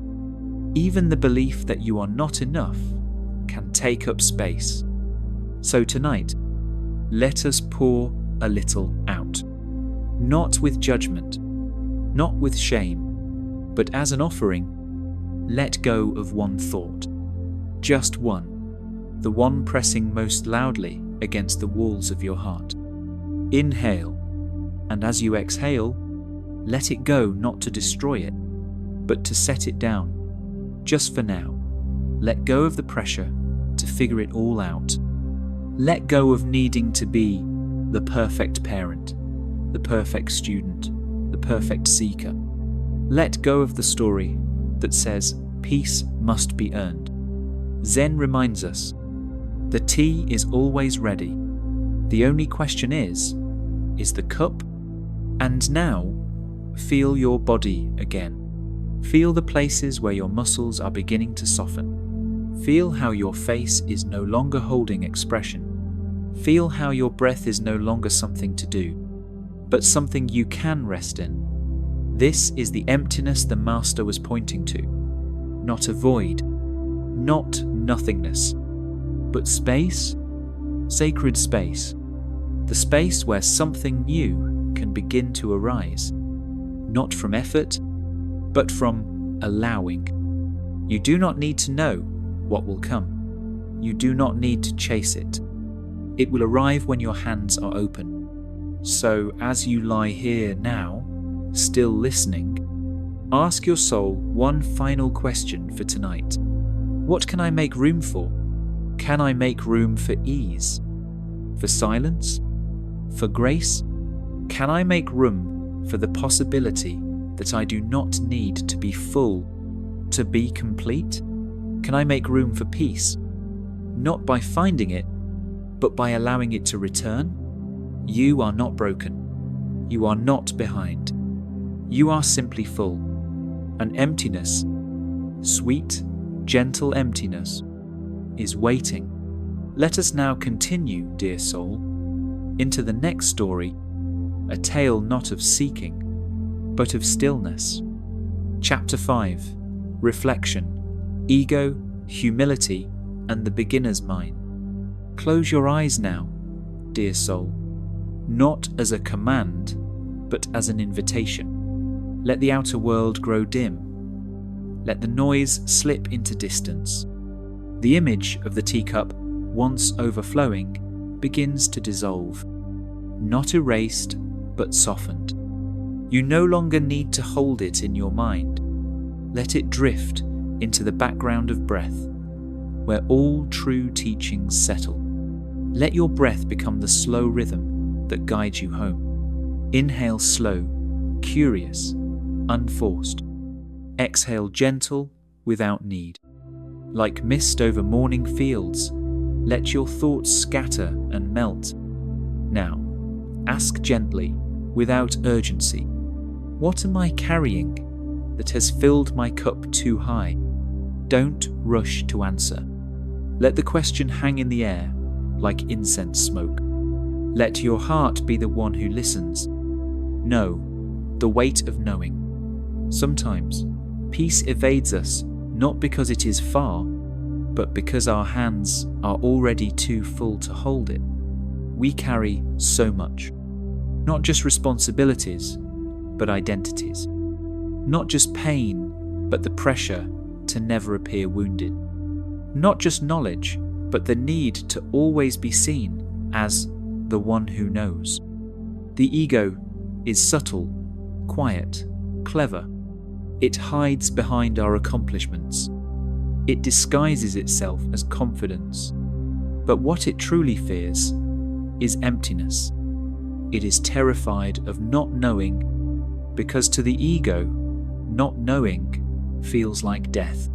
But to the soul, not knowing is a return to openness, to possibility, to sacred space. We've been taught to gather more opinions, more certainty, more control. But Zen whispers another way. Peace is not in what you carry. Peace is in what you are willing to put down. So ask again, what have I packed so tightly into my heart that there is no room left for silence? Is it the fear of being wrong? The need to defend yourself in every conversation? The weight of always appearing wise, capable, in control? Whatever it is, you are not asked to fight it. You are simply asked to see it and soften your grip. The beginner's mind. There is a saying in Zen, in the beginner's mind, there are many possibilities. In the expert's mind, there are few. But what does this truly mean? To be a beginner is not to be foolish. It is not ignorance. It is freedom. A beginner's mind is a mind that doesn't assume. It doesn't walk into a room already knowing how everything will unfold. It doesn't enter a conversation already rehearsing its answers. It doesn't meet the present moment with yesterday's expectations. To carry the beginner's mind is to step into life the way a child meets the first snowfall, in wonder, in openness, with wide eyes and empty hands. You begin to notice things again, the way sunlight filters through curtains, the smell of wet earth after rain, the subtle shift of your breath when someone says your name gently. You no longer need to win an argument. You no longer need to prove you're smart. You no longer need to dominate a conversation just to be seen. You become still. You become spacious. You become receptive. And in that sacred receptivity, the world begins to whisper to you again. Opt. Emptying is sacred. Tonight is not about gaining more knowledge. It is about sacred subtraction. About laying things down, one by one. Lay down the pressure to be perfect. Lay down the mask you wear to look strong. Lay down the idea that you must earn rest. Peace doesn't require credentials. Silence doesn't ask for achievement. You already have what you're looking for, but your arms are too full to receive it. So with every breath, you are invited to empty. Inhale and feel the breath touch your heart. Exhale and let the burden slip. Inhale and make room. Exhale and surrender the need to know. Let the mind unlearn. Let the heart undo. Let the body soften back into its natural wisdom. Each breath is a broom sweeping the floor of the soul. Each breath is a stream carving a path through the stone of old identities. Tonight, you do not become something new. You become something real. The cup is you. The Zen master never scolded the scholar. He didn't shame him for knowing too much. He didn't demand submission. Instead, he revealed. Revealed what? That the scholar's cup was simply a reflection of himself, a mirror of a life filled with answers, but not enough room for stillness. And now, that same mirror is being offered to you. You are holding the cup. You are gazing into it. You can feel where it has been overflowing. You can feel where it has been clenched too tightly.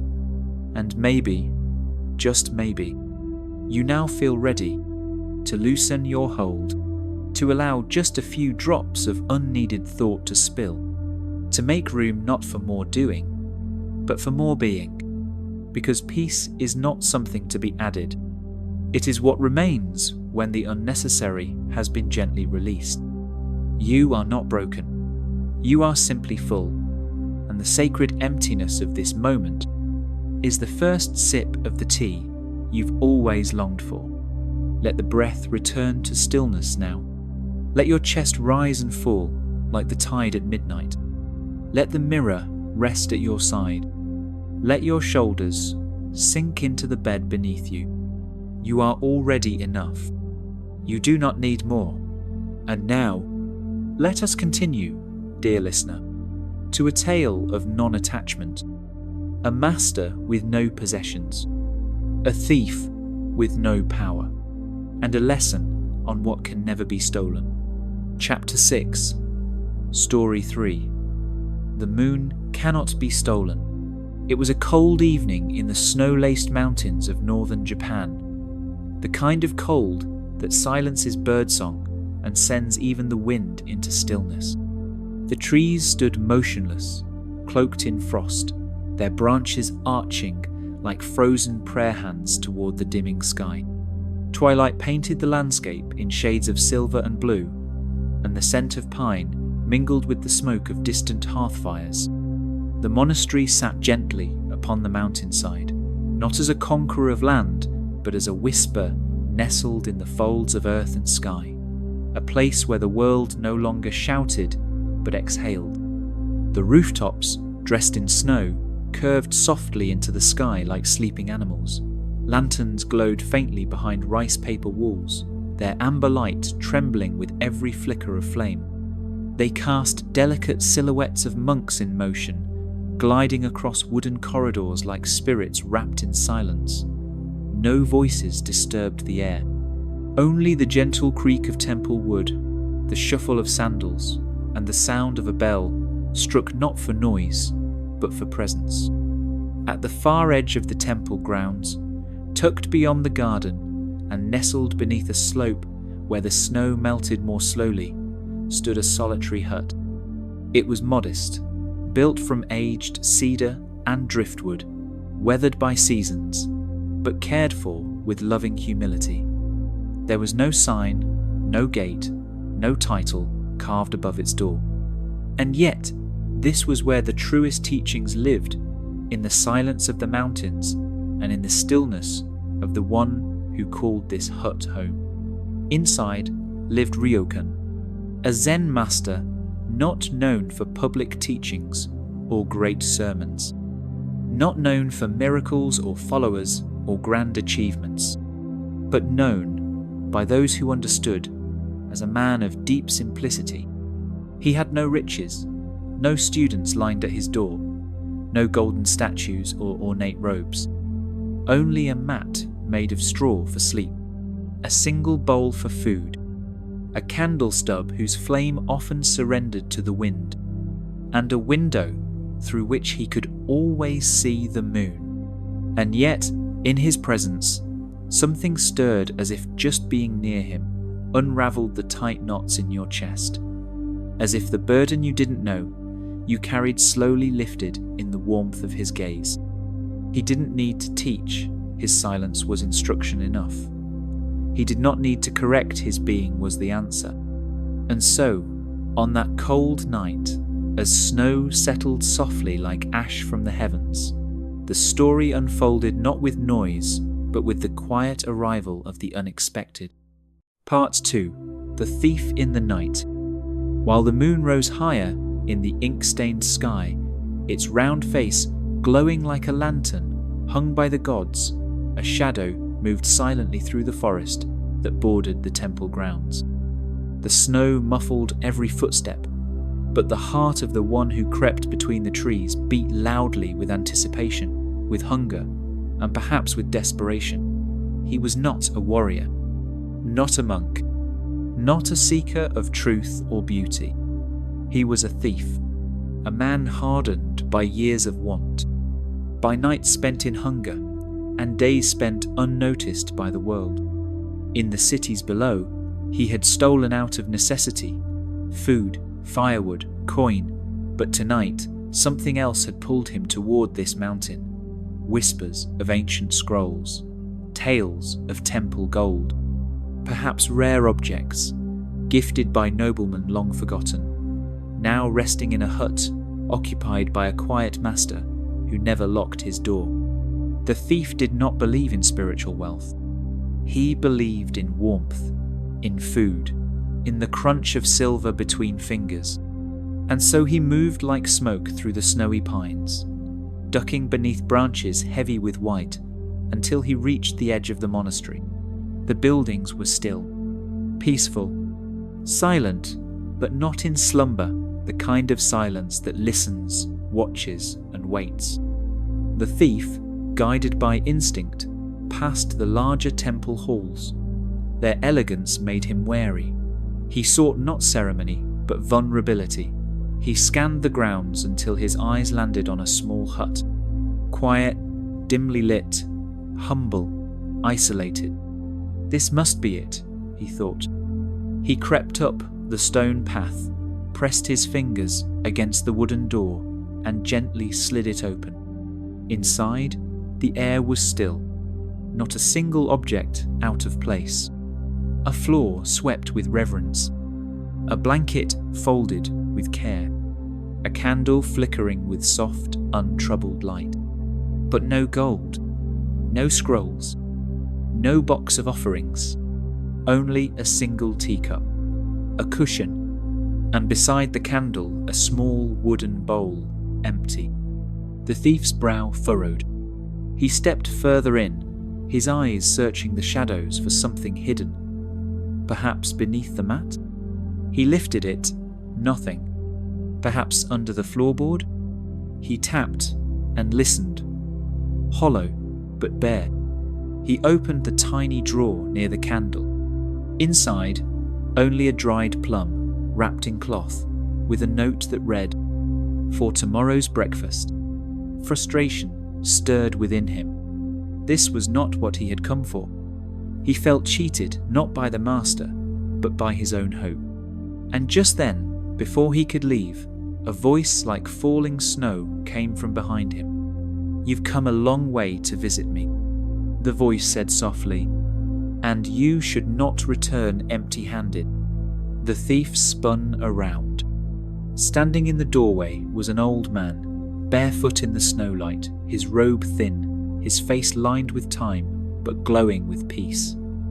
Ryokan, the master, but there was no fear in his eyes, no anger, no accusation, only welcome. Part 3. The gift of the robe. The thief stood motionless. He had been caught before, but never like this. In the past, it meant fury, chased with sticks, shouts, panic, sometimes blood.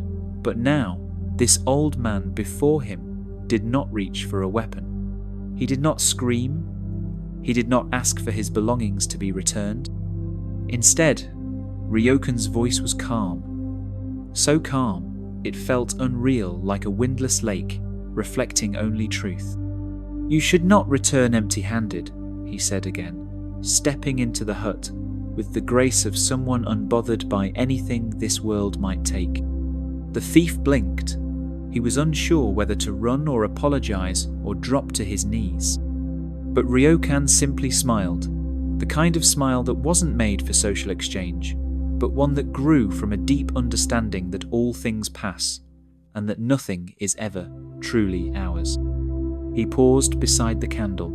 His eyes moved gently to the thief's shivering hands, his threadbare sleeves, his nervous posture.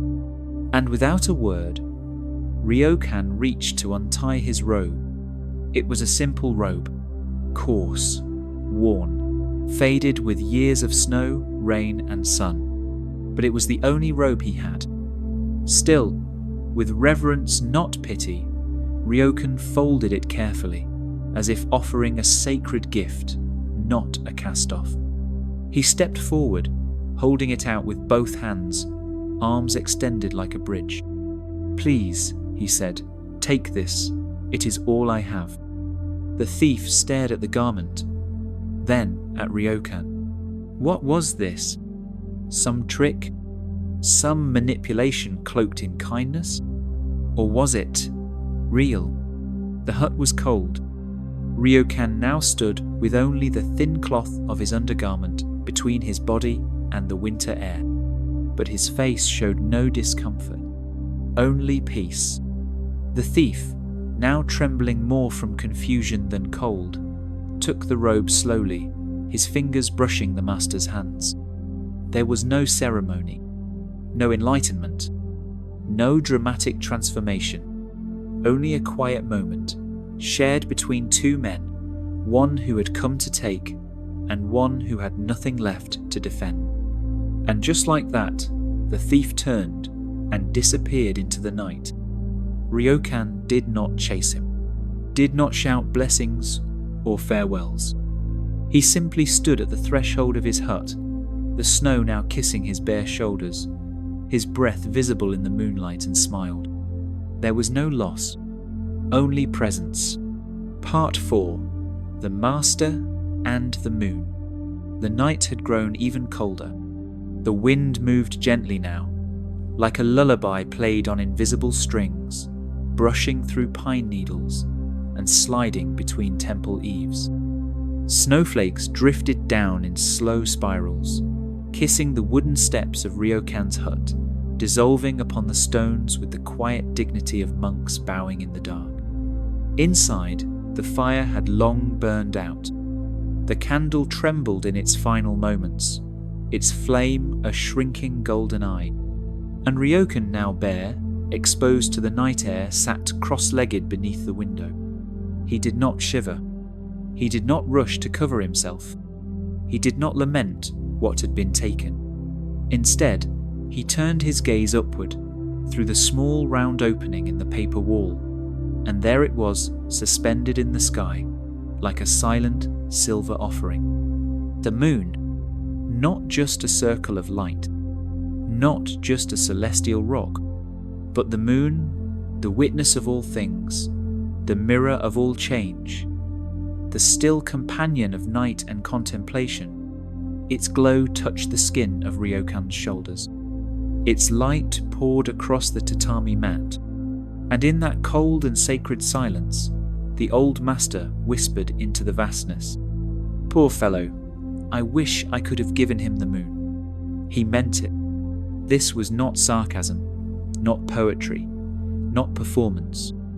He truly wished he could have offered the thief more, not because the thief deserved it, not because Ryokan was naive, but because the moon, that unstealable, unreachable source of beauty, was the only treasure worth sharing. He had given the thief his robe, his shelter, even his warmth. But the moon could not be handed over. It could only be shown, witnessed, pointed to, and even then only if the heart was quiet enough to receive it. Ryokan understood that while robes warm the body, it is the moon that warms the soul.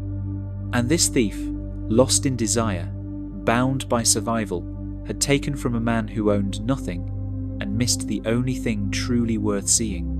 But Ryokan did not judge. He did not scorn the thief's blindness.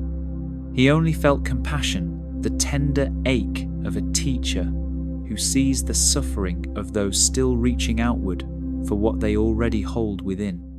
He sat quietly until the candle gave its last breath. Then, beneath the stars, with the wind brushing his spine, and the moon resting gently upon his chest like a blessing, he closed his eyes and smiled. There was no loss, no poverty, only presence. He had not been robbed. He had been refined. Part 5. What can't be stolen? Pause now. Let your breath settle. Let your shoulders fall gently from the burden of the day. Let your chest soften and your eyes grow heavy. Close them if you haven't already. And in the quiet of this moment, ask yourself, what can't be stolen from me?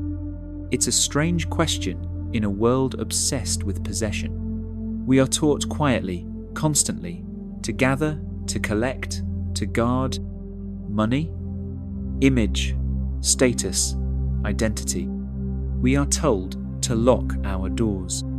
to protect what is ours, to ensure our belongings, to defend our ideas, to arm our hearts.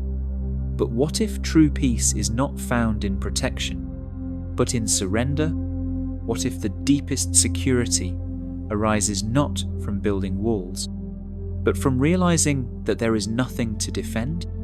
This is what Ryokan lived. This is what the moon whispered through the paper walls of his hut. And this now is what you are being invited to remember. Because beneath your name, beneath your achievements, beneath your stories and scars, there is something unstealable in you. A stillness, a clarity, a flame that does not flicker when the winds of the world howl. That thief in the night could take the robe. He could take the warmth. He could walk away with the last material thing Ryokan owned. But he could not take Ryokan's presence. He could not take his peace. He could not touch the joy that lived beyond need. And you also have that light. You felt it before, even if only in moments. That strange, unshakable calm that sometimes rises when everything falls apart. That knowing that no matter what is lost, you remain. Not the version of you made of masks and habits, but the deeper you. The you that watches. The you that breathes. The you that has never been born and can never truly die. That is what cannot be stolen. Not your car, not your job, not your reputation, not even your body, because what you are is not what can be taken. What you are is what remains. Part 6. The moon inside you. The moon that Ryokan spoke of was never really in the sky. Yes, it hung above the mountains, full and radiant, lighting snow-touched roofs like silver lanterns floating in the heavens. But the moon he offered, the one he wished the thief could take, was the one that glowed inside him. It was the moon of presence, the moon of freedom, the moon that shines even when clouds pass across the mind. And here's the quiet truth. That same moon lives inside you. Close your eyes and look inward. Not with your eyes of flesh, but with the eyes behind them. The ones that see when there is nothing left to see. The ones that gaze not at the world, but at what watches the world. In the center of your chest, beneath the thoughts, beneath the heartbeat, beneath the shifting layers of identity, there is a glow. Soft, gentle, unhurried. It does not rise with praise, nor fall with blame. It does not flicker when others walk away. It does not compete. It does not perform. It simply is. This light is not made of achievement. It is not born from the approval of others. It is not attached to your success or your appearance or your story.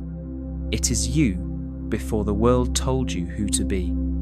It is the you that Ryokan bowed to in himself, and the you that he saw even in the thief who could not see it in himself.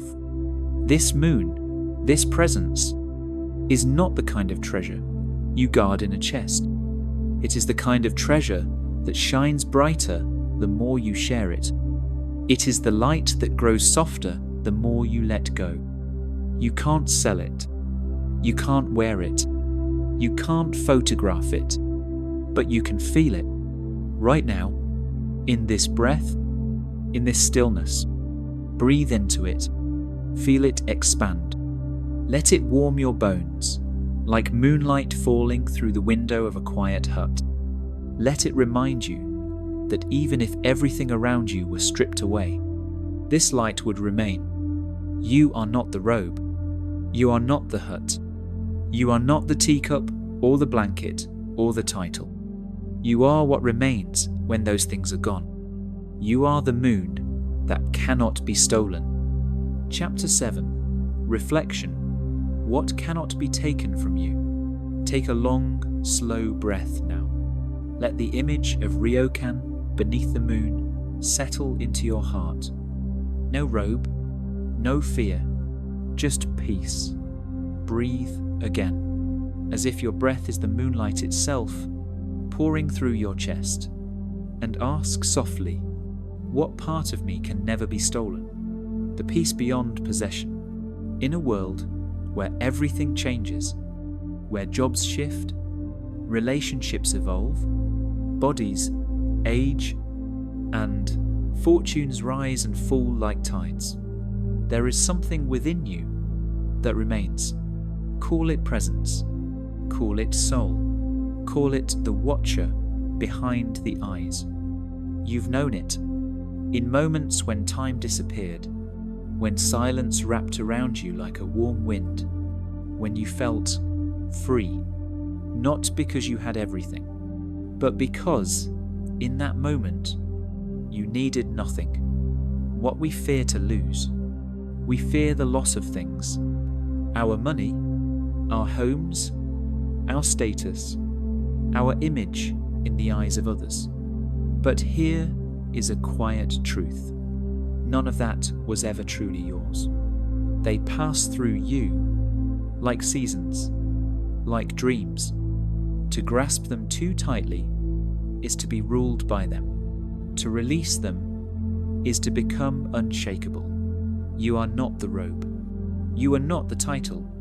You are not the fragile sense of control. You've been told to protect. You are the moon, calm, full, even when clouds drift before it. The freedom of empty hands. Imagine your hands unclenching. Imagine placing all burdens beside you, one by one. The pressure to succeed, the fear of being misunderstood, the weight of needing to be right, the story that says you are not enough. Place them down, all of them, like robes on the floor. Now, what remains? Breath, stillness, presence. And this can never be stolen. The master who sleeps in peace. Ryokan did not give his robe because he was foolish. He gave it because he had nothing to protect. His identity was not woven into cloth. His peace was not stored in a cupboard. His joy did not depend on having, but on being here, being alive, being aware. He lost a robe, but kept the moon. And you may lose many things in this life, but you will never lose what's most essential, because that is who you are. Letting go is returning. Let go tonight, not because you're giving up, but because you're coming home. Home to simplicity, home to lightness, home to the moon within. You do not need to own. You do not need to prove. You do not need to fear loss, because what is real in you was never at risk. Breathe now, as if your breath is a gift that cannot be taken, only received, again and again. And now we walk forward, deeper, lighter, quieter, toward the final story of this act, a gentle gathering of all we've learned so far. Chapter 8. Closing affirmations. The peace beneath all things. Breathe in gently. Hold it for a moment. And now let it go. As if you are releasing an old thought, an old burden, an old need to be anything. But still, let the stories of this first hour settle deep into your body, not as ideas, but as invitations, soft reminders to the soul. You end. I do not need to chase answers. I rest in the space between the question. I do not need to know. I need only to be. I am not the thought. I am the stillness beneath it. I am not the robe. I am the moon untouched, unpossessed, unshaken. I do not fill my cup with knowing. I empty it to receive peace. Old, I do not hold tightly. I open gently. I am not the mask.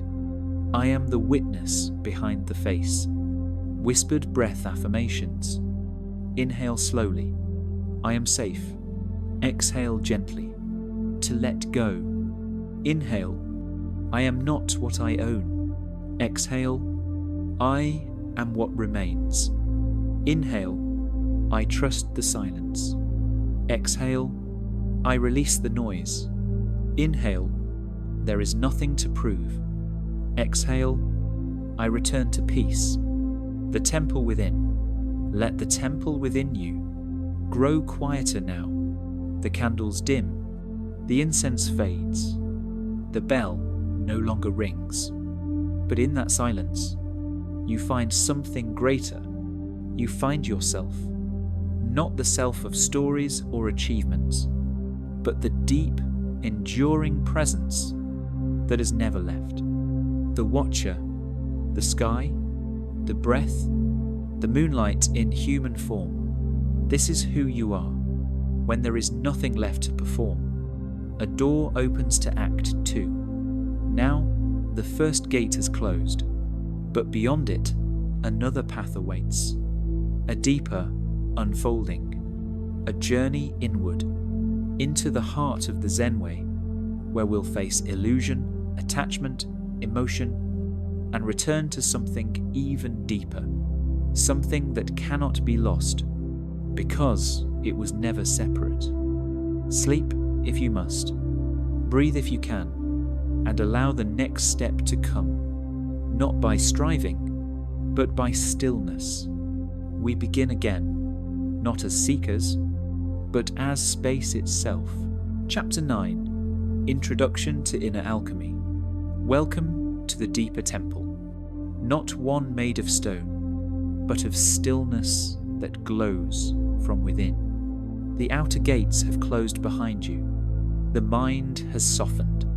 The ego has stepped back.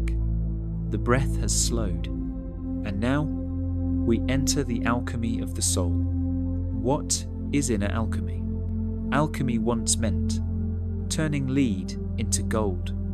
But in Zen, the alchemy is subtler, more sacred. It is the quiet transmutation of fear into understanding, of resistance into softness, of emotion into light. We are not here to fix ourselves. We are here to witness how suffering dissolves when brought into the fire of awareness. We do not fight. We do not suppress. We simply turn toward. And that turning, with full presence, is the transformation. Emotions are messengers, not enemies. You may have been told that your feelings are problems, that sadness is weakness, that anger must be suppressed, that fear must be conquered. But Zen offers a different view. Emotions are not enemies. They are energy moving through you, asking only to be seen. Each one a wave, not to be drowned in, nor to be denied, but to be ridden until it returns to stillness. And the one who rides the wave is not swept away. He is refined. Beatty, the alchemist, is you. You are the crucible, the vessel where tension softens, where chaos becomes clarity, where the storm returns to sky. You are not separate from your emotions. You are the space that holds them. You are the one who watches the fire without being burned. This is the teaching of Zen, to sit in the center of the flame and become the light, facing, not fleeing. We begin this next chapter, not by rising higher, but by sinking deeper. We sink into the discomfort, into the unprocessed feelings, into the shadow that still lingers behind the smile, and we bring it all into awareness, with breath, with compassion, with space. This is the path of the alchemist. To stay present long enough for the pain to soften, to observe long enough for the illusion to dissolve. 2. You are not broken. Let this be said clearly tonight. You are not broken. You are not behind. You are not too much. You are not failing. You are unfolding. Every tear you've held back, every breath you've clenched, every shadow you've run from, they are not signs of weakness, they are signs of depth. You are not here to be flawless. You are here to be whole. And wholeness includes the dark, the forgotten, the misunderstood, the fire that heals. Tonight, we step into the inner fire, not to be destroyed, but to be illuminated. This fire does not burn you. It warms, it softens, it reveals, it burns away what you are not, and leaves only what is true. And the alchemy is already happening. Not tomorrow, not next year, but now. With each breath, you are transforming, softly, sacredly. What comes next?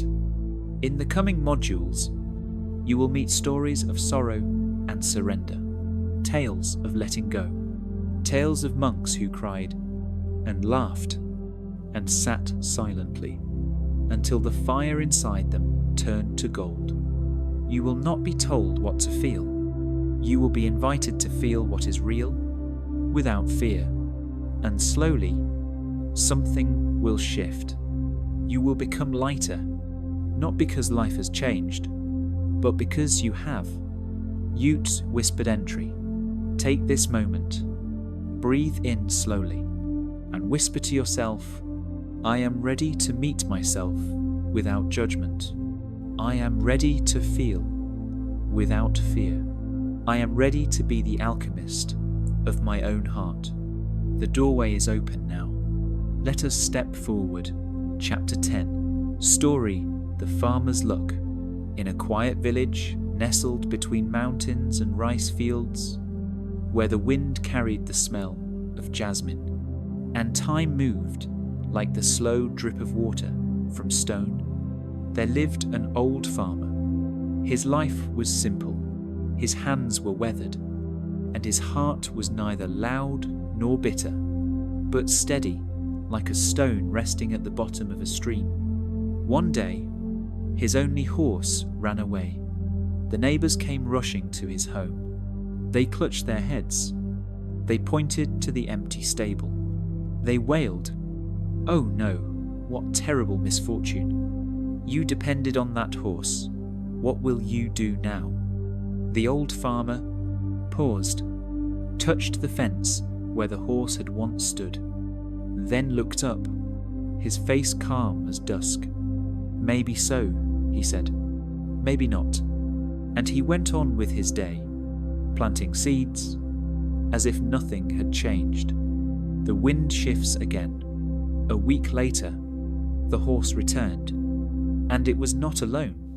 It brought with it 3 wild stallions from the distant hills, strong, beautiful, untamed. Again, the neighbours came running. "How lucky you are!" they cried. "This is incredible fortune now you are rich with horses." The old farmer bowed politely. He fed the horses with quiet gratitude and said softly, "Maybe so, maybe not." The sun and the broken bone. Not long after, the farmer's son tried to ride one of the wild stallions. The horse kicked. The boy fell. His leg snapped like dry bamboo. Again, the neighbours gasped. "Terrible, terrible news," they said. "Your only son now, he's injured. What bad luck this is." The farmer sat beside his son, gently wrapping the wound, and spoke the same words. "Maybe so, maybe not." 2. The army comes. A few weeks later, soldiers came to the village. There was war in the north. Every able-bodied young man was conscripted. The mothers wept. The fathers grew pale. But the farmer's son, with his broken leg, was left behind. And the neighbours, once more, returned to the old man's porch. "What a blessing," they said. "How lucky you are, old friend." And once again, the farmer said, "Maybe so, maybe not." The still mind. Years passed. Crops failed. Crops flourished. Storms came. Storms passed. Joy danced in the village square. Grief walked behind the houses in silence. But the old farmer, through all of it, remained still. He was not unmoved. He simply did not cling. He did not label things too quickly. He did not rush to call anything good or bad. He lived inside the breath, not in the story about it. And because of that, his peace remained, unbroken. The true teaching. What was the farmer's gift? Not wisdom that came from books, not strategies for controlling life, but something more rare, non-judgment, presence, surrender. He understood. Life is not good or bad. It is only happening. And when we stop labeling every wave that rises, we begin to see the ocean beneath it. Pause for breath. Now, pause. Let your thoughts slow. Let your heart unclench. Recall a moment in your life when something seemed like a disaster, but later became a blessing, or something that looked like a miracle, but carried lessons that hurt. This is the rhythm of life. Mysterious, shifting, wise, and the only real peace is not in trying to control the story, but in learning to trust the unfolding. Just like the farmer, take this breath as a space to let go and let the reflection come. Chapter 11. Reflection. Beyond good and bad. Close your eyes now, if they aren't already closed. Let the farmer fade into the hills behind your mind. Let the wind blow through the memory of his porch, his stillness, his softly spoken words. Maybe so, maybe not. And let those words echo through your chest, like a bell that keeps ringing, long after the hand has let go. Huge, the illusion of certainty. We spend much of life rushing to label things. This is good. This is bad. This is success. This is failure. But how many times have you been wrong? How many heartbreaks led to healing? How many delays became protection? How many endings were doorways in disguise? The mind wants to categorize. It wants a label on every moment, a story for every shift. But peace doesn't live there. Peace begins when the need to label falls away. The freedom of surrender. The farmer did not numb himself. He was not indifferent. He simply allowed things to be, without immediately wrapping them in meaning. He met each moment with openness, not resistance. He trusted life, even when he didn't understand it. This is surrender, not giving up, but letting go of needing things to go your way in order to feel okay. Let life flow. Imagine life as a river. Sometimes it flows gently, sometimes it rages, sometimes it overflows, and sometimes it recedes, but always it moves. And we suffer most when we try to dam the river, control its current, freeze it into a shape we prefer. But if we learn to float, to breathe with it, to ride it gently, even the rapids become sacred, because we stop fighting and we start flowing. Huge, The practice of maybe. Tonight, you're invited to practice what the farmer lived. Next time, your mind says, "This is terrible." Pause and whisper, "Maybe so, maybe not." Not as denial, but as openness. Next time something seems amazing, still whisper, "Maybe so, maybe not." Not out of cynicism, but humility, because the story is not over, because the view is never full, because true peace isn't built on certainty, it's built on trust. You are the sky. You are not the judgment. You are the awareness watching it rise and fall. You are not the event. You are the space in which it unfolds. You are not the label. You are the breath between the words. Like the farmer, you can step back. You can breathe before you name. You can return to stillness before the mind begins its commentary. And in doing so, you return to peace. Let it be unfinished. Tonight, let this truth rest in your heart. You don't need to know yet what this moment means. You don't need to name your season. You don't need to figure it out.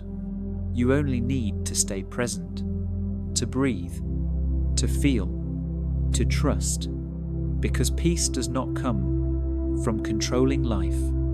It comes from letting life be what it is, and that is enough.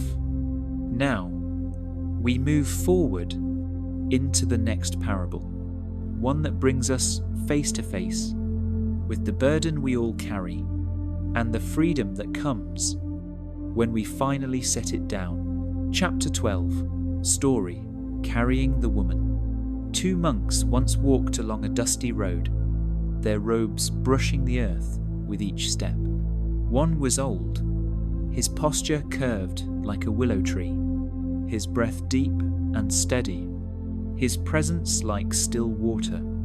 The other was young, sharp in mind, tight in jaw, eager to prove his discipline. They had taken vows of simplicity, of silence, of celibacy, and of never touching women. The path led them to a river, swollen from rain. The bridge had collapsed, and the current rushed wild and strong. Standing at the edge was a woman, elegant in dress, anxious in posture. She looked at the churning water, as if it were a beast she couldn't tame. She turned to the monks and said, "Please, can you help me cross?" The young monk looked away, eyes on the ground, jaw clenched, but the elder monk smiled. Without a word, he lifted the woman into his arms, gently, with care, and carried her across. On the other side, he placed her down, bowed, and walked on. The young monk followed, but his silence had changed. Ute the storm within. They walked for hours, not a word between them. The path winded through trees, and the sun began to lower into golden silence. But the young monk was not silent inside. His mind churned. He touched a woman. He broke our vows. How could he do that and just move on as if nothing happened? Finally, his thoughts burst through his lips. "Master," he said, "you carried that woman. We are forbidden to even speak to them. Yet you held her in your arms." The old monk paused, turned toward his companion, and smiled, not with lips, but with something deeper. Then he said, "Yes, I carried her across the river. But you, my friend, are still carrying her, the weight we refused to release." The younger monk had obeyed the rules, but his heart remained heavy, not from what happened, but from what he held onto. His burden was not the woman, it was the thought of her, the judgment, the clinging, the refusal to let go. He believed he was righteous. But it was the older monk, the one who let the moment pass, who was free. Let this sink in. How many people are you still carrying? How many memories? Grudges? Wrongs never spoken aloud? Self-criticisms that echo like ghosts? We believe letting go means forgetting, but it does not. It means releasing the weight. It means saying, "This has shaped me, but it no longer belongs in my hands." It means crossing the river and not looking back. Huge, the true discipline. True discipline is not control. It is awareness. It is not the perfection of action, but the clarity of intention. The old monk was not attached to the rule. He was rooted in compassion. He helped without clinging. He touched and let go. The young monk never touched the woman, but he never put her down. In this, we see the deepest truth. It is not what we touch, but what we carry that weighs us down. The river has passed. The woman was gone. The river behind them. The act complete. Only the thought remained. And this is where most of our suffering lives. Not in the moment, but in the mind that refuses to leave the moment behind. To live freely is to learn when to set things down, to forgive, to release, to say, "This no longer belongs in my hands." Take this breath and feel what you're still carrying. Who are you holding in your mind that you could let go of tonight? What judgment is still echoing? Long after the act has passed? You don't have to deny it. You don't have to force forgiveness. Just set it down for now, even if only for tonight, even if only in your heart. Chapter 13. Reflection. Letting go of the past. Close your eyes. Let the river fade. Let the monks disappear into the mist.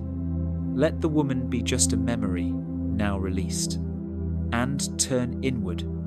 Breathe deeply into your chest and slowly out through your nose. Like wind, leaving the body. What are you still carrying? There are stories we've told ourselves for years. He shouldn't have done that. They never apologized. I should have spoken up. I wasn't good enough. It shouldn't have happened that way. These stories become luggage, heavy, invisible, always packed, always brought with us, even into sleep. But tonight, you are invited to place them down. Huge, the illusion of holding on. You may think that holding on keeps you safe, keeps you prepared, keeps you strong. But in truth, it only keeps you tired. Carrying the past is like clutching smoke. No matter how tightly you grip, it never becomes solid. And in that effort, you forget to breathe. Letting go is not weakness. It's remembering that the present moment is already enough. You cannot walk forward holding every ghost. Imagine trying to walk a path at night, but your arms are full of old mistakes, of unresolved pain, of grudges so old you forgot their origins. Now imagine setting just one thing down. Suddenly, your steps are lighter, your breath deeper, your heart more open. You don't need to set it all down at once. Just start with one. Let go of one judgment, one resentment, one heavy sentence you've repeated for too long, and breathe. Forgiveness is not approval. To let go does not mean you condone it. It doesn't mean it was right. It doesn't mean you have to forget. Letting go means you choose not to suffer for it any longer. It means reclaiming your peace from a moment that no longer lives outside your memory. Letting go is honoring yourself. It is setting yourself free from the pain you didn't cause, but continued to carry. A whisper to the heart. Repeat this softly in your mind as you lie here. I do not need to carry this tonight. This weight does not belong in my sleep. I am safe to let go. I forgive so I can rest. I release the past so I can return to peace. There is no rush, no pressure, just permission. Permission to be soft, to be tired, to be human, and to be free. Let it drift. Picture the person, the event, the old sentence in your mind, and place it in a leaf. Now place that leaf in a river, and let the river carry it away. No resistance, no goodbye, just a gentle release, and a quiet return to yourself. Let the past be the past. Let tonight be soft. Let sleep come gently, because next we will meet another kind of burden, the kind we choose, even when it poisons us. And the story that follows is not about another, but about you. Chapter 14. Story: A cup of poison. In a silent monastery, tucked between tall cliffs, where echoes lived longer than words, a young monk sat cross-legged in the candle-lit hall. His name was Takuan, and inside him burned a storm he could not name. He had followed the path. He had bowed. He had memorized the sutras. He had served his master tea and swept the stone courtyard every morning before sunrise. But none of that had healed the wound inside him. Years ago, his brother had betrayed him. A business, a fortune, a lie. Takuan had left it all behind, but the wound had followed. Huge, the master speaks. One night, as the wind brushed the candle flames, his master entered the hall. He was old, but moved like moonlight, soft, inevitable, without effort. He looked at Takuan and asked, "What troubles you, child?" Takuan clenched his fists. The words spilled out like water from a broken jar. He betrayed me. He took everything from me. I've walked away, but I can't forget it. I hate him. The master listened, nodded, then reached for the kettle beside him and poured a single cup of tea. He held it out to Takuan. "Drink," he said. Takuan reached forward, but the master pulled it back. "Wait," he said. "Before you drink, know this. I put a single drop of poison in it. Just a drop, but enough." Takuan stared at the cup. His hand froze. "Poison?" he whispered. "Yes," the master said. "Just one drop. You will not die immediately, but slowly, quietly, it will live in you and take your joy drop by drop. Would you still drink it?" Takuan pulled his hand back, shook his head. "No, master, of course not." The old man smiled, set the cup down in front of him. "Then why," he said softly, "have you been drinking it? Every day? For years?"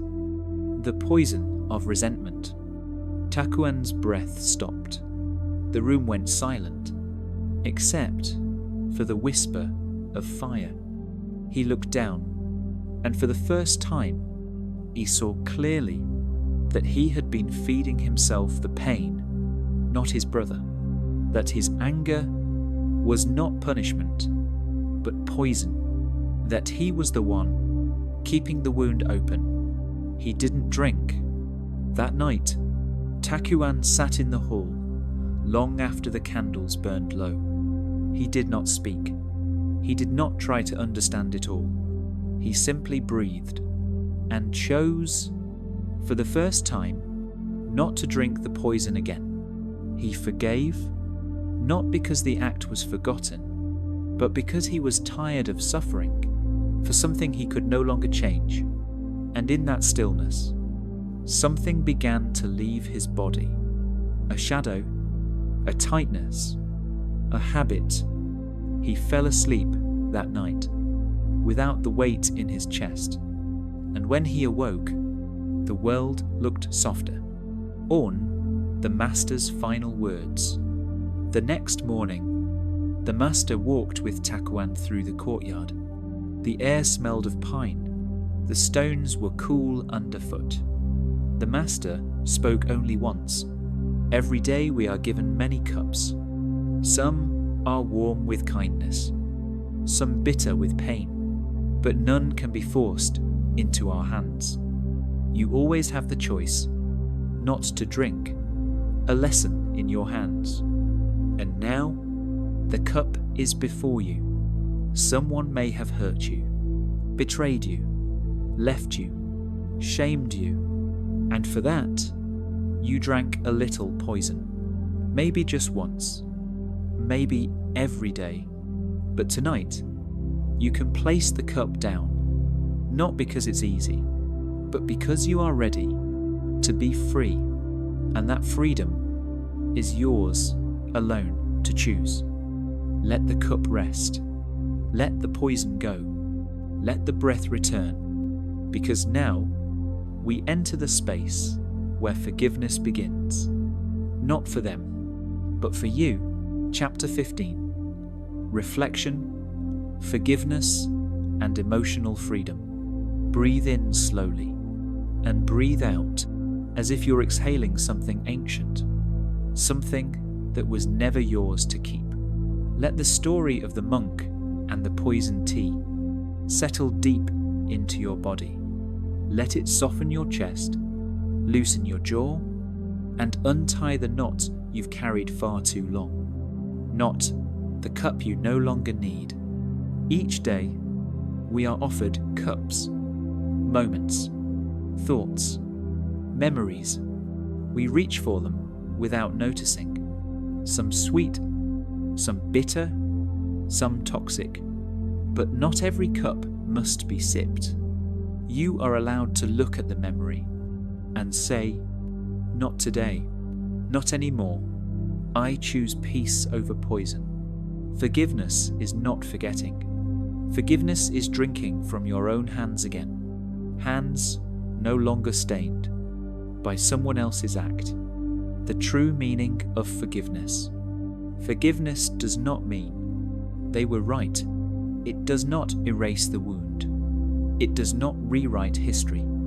It means you no longer offer your sacred breath to pain that cannot be changed. It means you are choosing to live without dragging their shadow behind you. It means you are tired of suffering for what someone else caused. You are ready to reclaim your inner sky. 1. But I can't forgive. It's okay. Forgiveness is not a command. It is a process, a practice, a release that happens, moment by moment. Begin here. I'm not ready to forgive, but I am ready to stop suffering. That is the doorway. Step through it, and the weight begins to fall. The sacred whisper. Repeat gently in your heart. I forgive to be free. I let go to live. This story no longer rules me. This pain no longer owns me. I am not what happened. I am what I choose now. Let it soak in like rain into dry earth. Let it soften what was hardened. Let it breathe where there was tightness. You don't need to fix everything tonight. You only need to begin. Who do you free? Sometimes the person you need to forgive is not them. It's you, for believing them, for carrying it so long, for letting it dim your light, for doing what you had to do to survive. Forgive yourself for being human, for not knowing better then, for being hurt and not knowing how to heal. Forgive yourself, because no one else needs to give you permission. You are allowed to be light. This moment is yours. This breath is yours. This sleep is yours. And you do not need to bring the poison with you. Place the cup down. Walk into this night with empty hands and a full heart, because forgiveness is freedom, and freedom is peace. Now we move toward a new lesson, a story that reminds us why we hold on so tightly and how we can release the illusion of control. A monk will confront his own rigidity, and what he learns will invite you to live with more flow. Chapter 16. Story: Obedient Zen Master. Long ago, in a quiet temple surrounded by cherry blossoms, there lived a young monk named Jiko. He was the most obedient of all.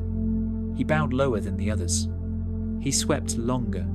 He never missed a chant, never asked a question out of turn, never allowed a wrinkle in his robe. He was praised for his discipline. Other monks whispered, "He will be the next master. He is perfect in every way." But Jiko was not free. He was a prisoner of perfection. Every step measured, every word rehearsed.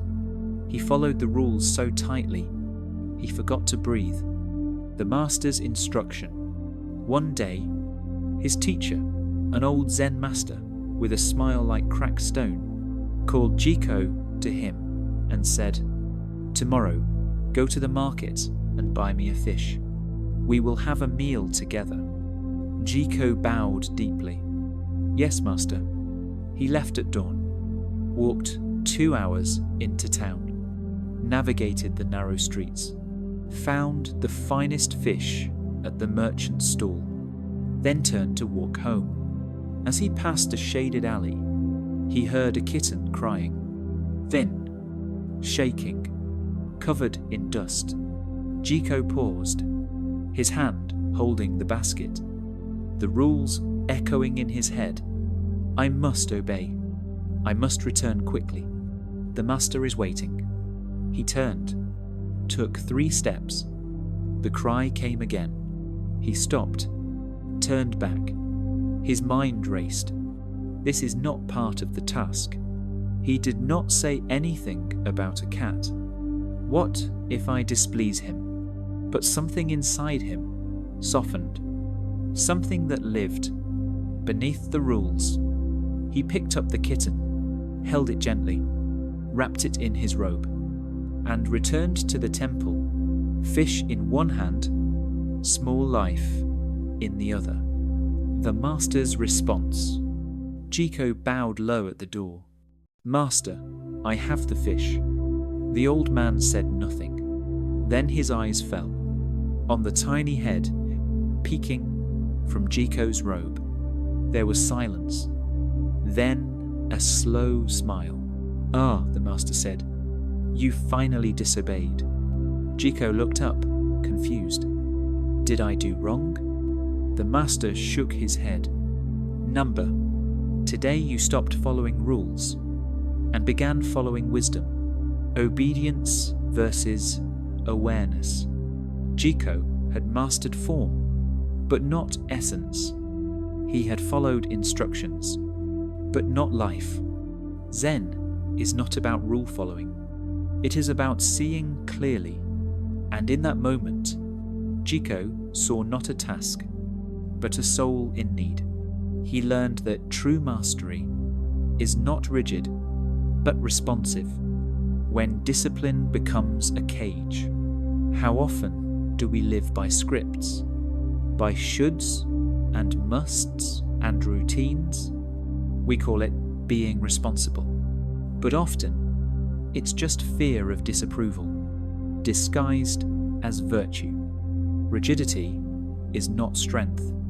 It is brittle. It breaks in strong wind. Flexibility presence, compassion. These are the marks of real mastery. Inner kitten. We all have a kitten inside, a part of us crying out, soft, forgotten, fragile, and sometimes we silence it. In the name of obedience, we follow what others told us is right. We neglect what we truly feel. We sacrifice softness to earn praise. But Zen whispers, there is a deeper rightness beneath the rule, a truth that breathes, where compassion lives, a deeper kind of listening. Tonight, you are invited to listen not to the rules, but to your heart. What part of you needs to be held? What inner cry have you ignored? Because it didn't fit the task? You are not here to be perfect. You are here to be whole. And sometimes, wholeness means picking up the kitten and letting the fish wait. Now breathe. Let your inner discipline loosen its grip. Let softness rise. And let the next reflection show you how listening inward can lead to true peace. Chapter 17. Reflection, listening beneath the rules. Close your eyes again, not tightly, just soft enough to feel the world dim. Let the image of Jiko, fish in hand, kitten in arms, rest in the back of your mind, like a gentle dream, and breathe. You, the prison of should. We live in a world of rules, some written, some unspoken, some whispered in childhood and never questioned again. Be strong, be productive, don't cry, don't stop, don't ask for too much, don't disappoint. These rules shape us, but often they confine us. We follow them, so we won't feel shame, so we'll be accepted, so we won't stand out. But in the process, we forget how to listen to ourselves. Huge, the wisdom beneath the noise. Jiko obeyed perfectly, but he was not free. It wasn't until he heard something deeper, something beyond instruction, that his awakening began. That something was compassion, not logic, not duty, not fear of punishment, but the pure, instinctive whisper of the heart that said, "This is what love would do." That's Zen, not following steps, but stepping into presence. Your inner kitten, there is a soft voice in you too, a part of you that doesn't speak in commands, but in feelings, in needs, in longings.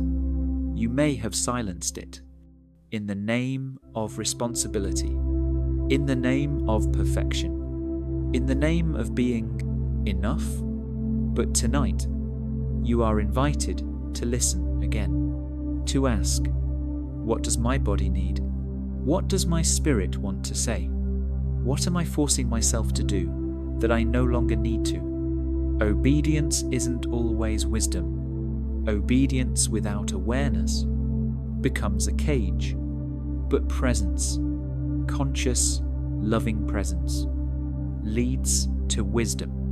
You don't need to break all the rules. You simply need to soften the grip they have on your soul. You are not here to impress. You are here to awaken. You are allowed. You are allowed to rest. You are allowed to say no. You are allowed to hold the kitten, even when the world tells you there's something more important to do. You are allowed to listen to the whisper that lives beneath your performance, beneath your fear, beneath your checklist. Because true Zen is not a list. It's a way of being. And tonight, you are allowed to simply be, a breath of permission. Inhale, I release the rules that don't serve me. Exhale, I listen to the wisdom beneath the noise. Inhale, I honor my softness. Exhale. I follow the way of compassion. Let your breath carry you deeper. Let it wrap around your heart. Let the kitten curl up in your chest and fall asleep. You are not wrong for being human. You are not weak for being tender. You are exactly as you were meant to be. And finally, you are beginning to listen. And now, we enter the final chapter of Act 2, a space of rest, reset, and gentle clearing. You will be offered a sleep-focused meditation of release, followed by still, clear affirmations to ground your heart in everything you've learned. Chapter 18, Closing Affirmations, Clarity Through Letting Go. Let the body now be still. Let the breath come as it wishes. You don't need to control anything. You are safe. Safe to relax. Safe to soften. Safe to let go. Breathe in, breathe out, and repeat quietly in your heart, as if each phrase were a warm light, settling into your chest, releasing the mind's grasp. I do not need to know what comes next. I do not need to solve what has already passed. I release the grip of control. I allow peace to find me. Noit, letting go of the past. I am no longer carrying what does not belong to me. I set down the stories that keep me heavy. I release old pain without erasing the lesson. I am not what happened. I am what I choose now. Trusting life's flow. I do not label this moment good or bad. I trust the unfolding, even when I don't understand it. I let go of judgment. I welcome mystery, honoring my compassion. I listen to the voice beneath the noise. I choose softness over perfection. I honor the part of me that feels deeply. I let love guide my choices. For sleep, for peace. There is nothing to do now.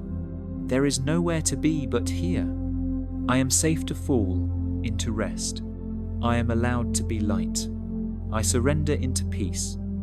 Now breathe, as if your breath is a gentle hand on your shoulder, reminding you that everything is okay. You are exactly where you're meant to be. You've released so much tonight. You've stepped through fire and found stillness inside it. And now, we enter the final act, the deepest temple, the final return, a journey back to the source.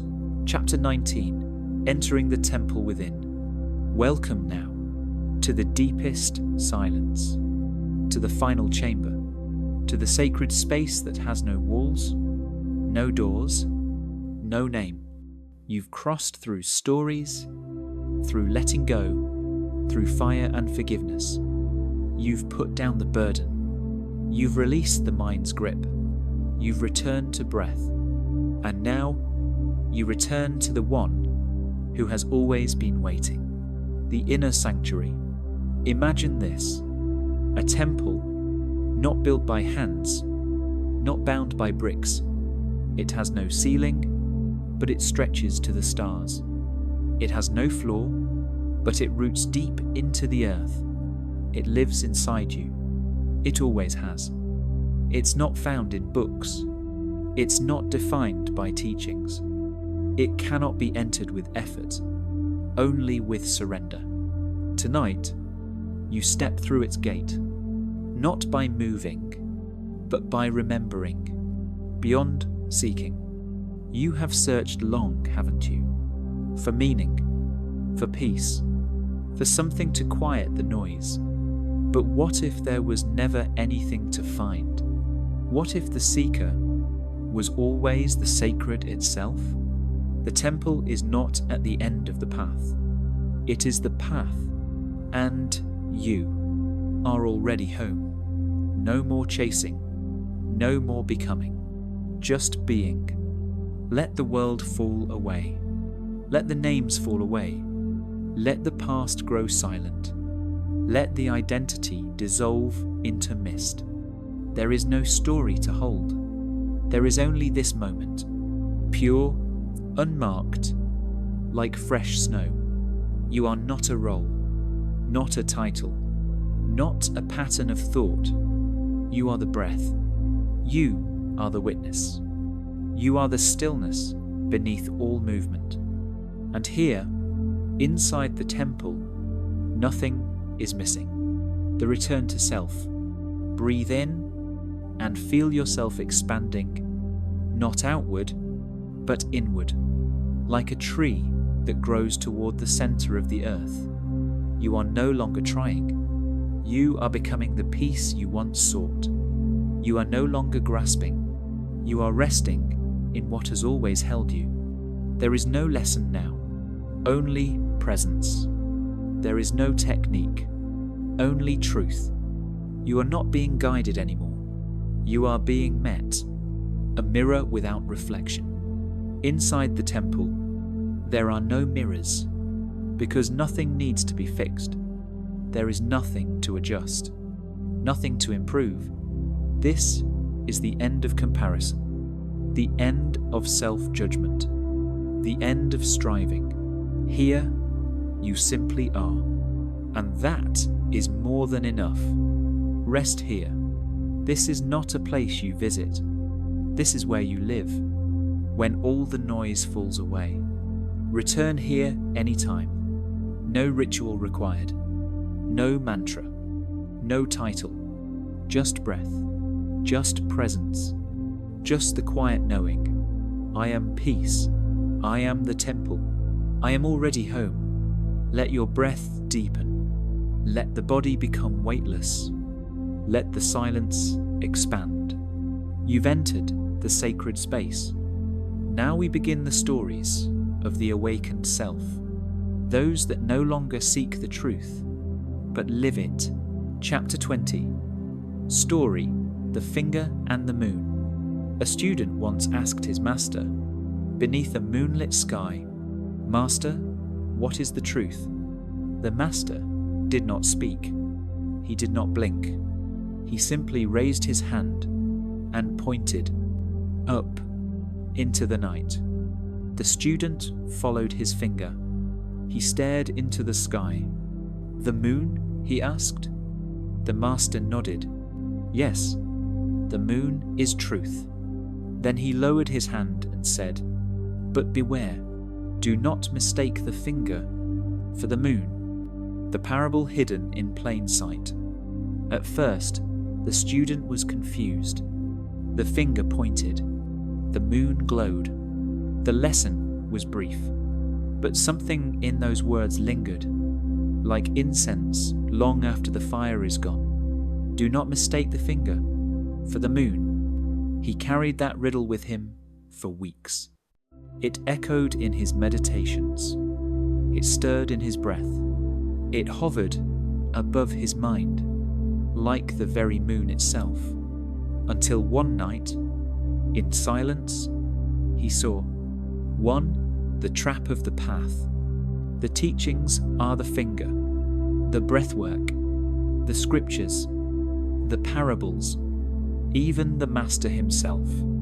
All are fingers, pointing towards something that cannot be held. But many stop at the finger. They build temples to the hand.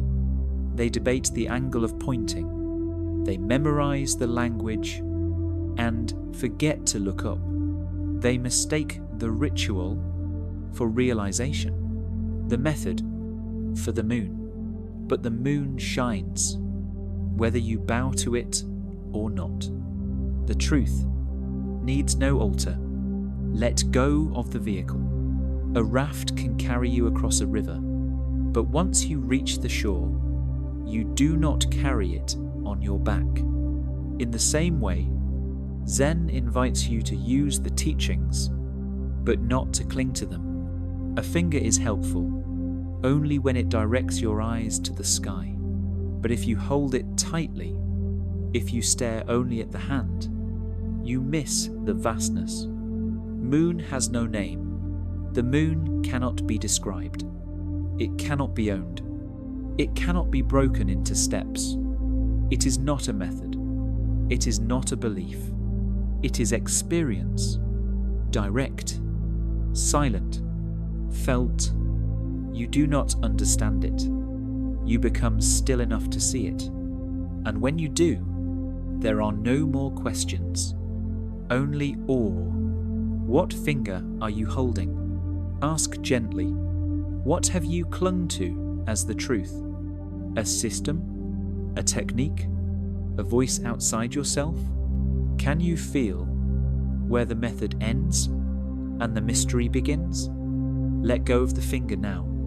Let go of the need to be right. Let go of needing to explain it all. And look up. Look within. There, the moon waits. Unbothered. Unaffected. Always full. Even when hidden by clouds. The master smiles. That night, the student returned to the master. He bowed. He said no words. He simply looked up and smiled. And the master, seeing his silence, smiled back. No more pointing was needed. The moon had been seen. Now let the breath rise, like the moon itself. Let your awareness stretch, beyond logic, beyond language, because in the next reflection, we go even deeper into the heart of non-duality, where the teaching disappears and only being remains. Chapter 21, Reflection. Do not confuse the teaching with the truth.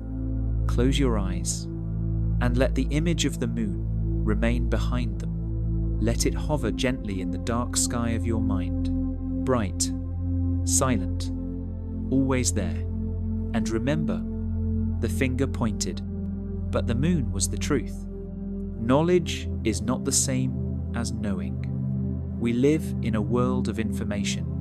Books, voices, teachings, paths, everyone pointing, everyone explaining, and in all of it, we begin to believe that if we learn enough, we will be free. But Zen shows us that the truth cannot be captured in words. It must be seen, felt, lived. You can know every sutra and miss the silence between thoughts. You can memorize every step and still never arrive, because truth does not live in the steps. It lives in stillness. Yuch, the finger, is not wrong. The teaching is not the enemy. It's the beginning. It guides. It points. It awakens curiosity. But it must be released for the real journey to begin. You are not here to collect ideas. You are here to drop them until nothing is left but direct experience. Presence is wordless. Sit for a moment and drop every label. Drop every definition of who you are. Drop the desire to explain this moment. Drop the need to make it useful. And notice, the moment does not disappear when you stop naming it. In fact, it becomes more real, more alive, more vast. You are not the one describing the moon. You are the one bathing in its light. Return to directness. There's a reason. Zen monks answer questions with silence, or laughter, or a simple gesture. They are pointing beyond language. They are inviting you into the unspeakable, because the deepest peace is not something you learn. It's something you recognize, like coming home after a long journey and realizing the door was never locked. A gentle whisper. Breathe in. I let go of needing to explain. Exhale. I allow myself to simply be. Breathe in. I am not the words. I am the witness. Exhale. I rest in the light of what cannot be named. You are not here to perfect the teaching. You are here to dissolve into the truth that was always waiting inside your breath, inside this moment, inside you. And next, we enter a parable that will pull you even deeper into the most mysterious of all Zen teachings. Chapter 22, Story, Joshu's Mu, the dog's Buddha nature. A monk once approached the great Zen master, Joshu. The temple was quiet. The incense smoke curled upward like a question. The air was thick with stillness. The monk bowed and asked, "Does a dog have Buddha nature?" The question was ancient, sacred. The scriptures had long declared that all beings possess Buddha nature, the inherent awakened essence. The monk expected confirmation, perhaps a kind nod, a patient teaching, a verse from sutra. Instead, Joshu looked him in the eye and said one word, "Mu." What is mu? Mu means no, but it is not an ordinary no. It is a sacred negation, a thunderclap in one syllable. Not no as rejection, but no as the unraveling of the question itself. Mu is not an answer. It is a gate, a flame, a dissolving of mind. The monk was stunned. How could a dog not have Buddha nature? Was the master denying the teachings, contradicting the truth? But Joshu offered no explanation, only silence. And so began the monk's real training, the koan that consumes. The monk could not let go of mu. He meditated on it day and night. He chanted it like a prayer. He carried it in his breath, his bones, his sleep, not seeking an answer, but hoping to become the question, until eventually there was no monk, no dog, no teaching, no mind, only mu. And in that emptiness, something cracked open, a silence brighter than light, a presence wider than thought, and the monk awakened, not through solving, but through dissolving, the pointing beneath the word. Joshu was not answering a question. He was pointing beyond the frame of the question itself. The monk asked with his mind. Joshu responded with a word that shattered the mind. Mu is the fire that burns the question. It is not no. It is not that. Not this logic. Not this game of concepts. The dog has Buddha nature? Mu. You have Buddha nature? Mu. You are searching for something? Mu. There is nothing to find, because there was never anything missing. When the mind breaks, the heart opens. This is the teaching of mu. When the mind can no longer chase the answer, the heart begins to see. When logic dissolves, awareness awakens. You do not need to understand Joshu. You only need to feel the ripple of mu in your own breath. The echo of that word is not in your ears. It's in the silence after it. Mu is not a sound. Mu is not a mantra. It is not a philosophy. It is a door. And you are standing before it. But the key is not effort, not striving, not knowledge. The key is letting the question die, so you can finally see what has always been true. Final whisper. There is nothing to gain. There is nothing to become. There is no final answer. There is only this breath, this stillness, this moment, right now, in which nothing is missing. That is your Buddha nature. And next, we reflect on this strange, beautiful truth. In a space where thought falls quiet and only being remains. Chapter 23, reflection, emptiness, and awareness. Close your eyes now.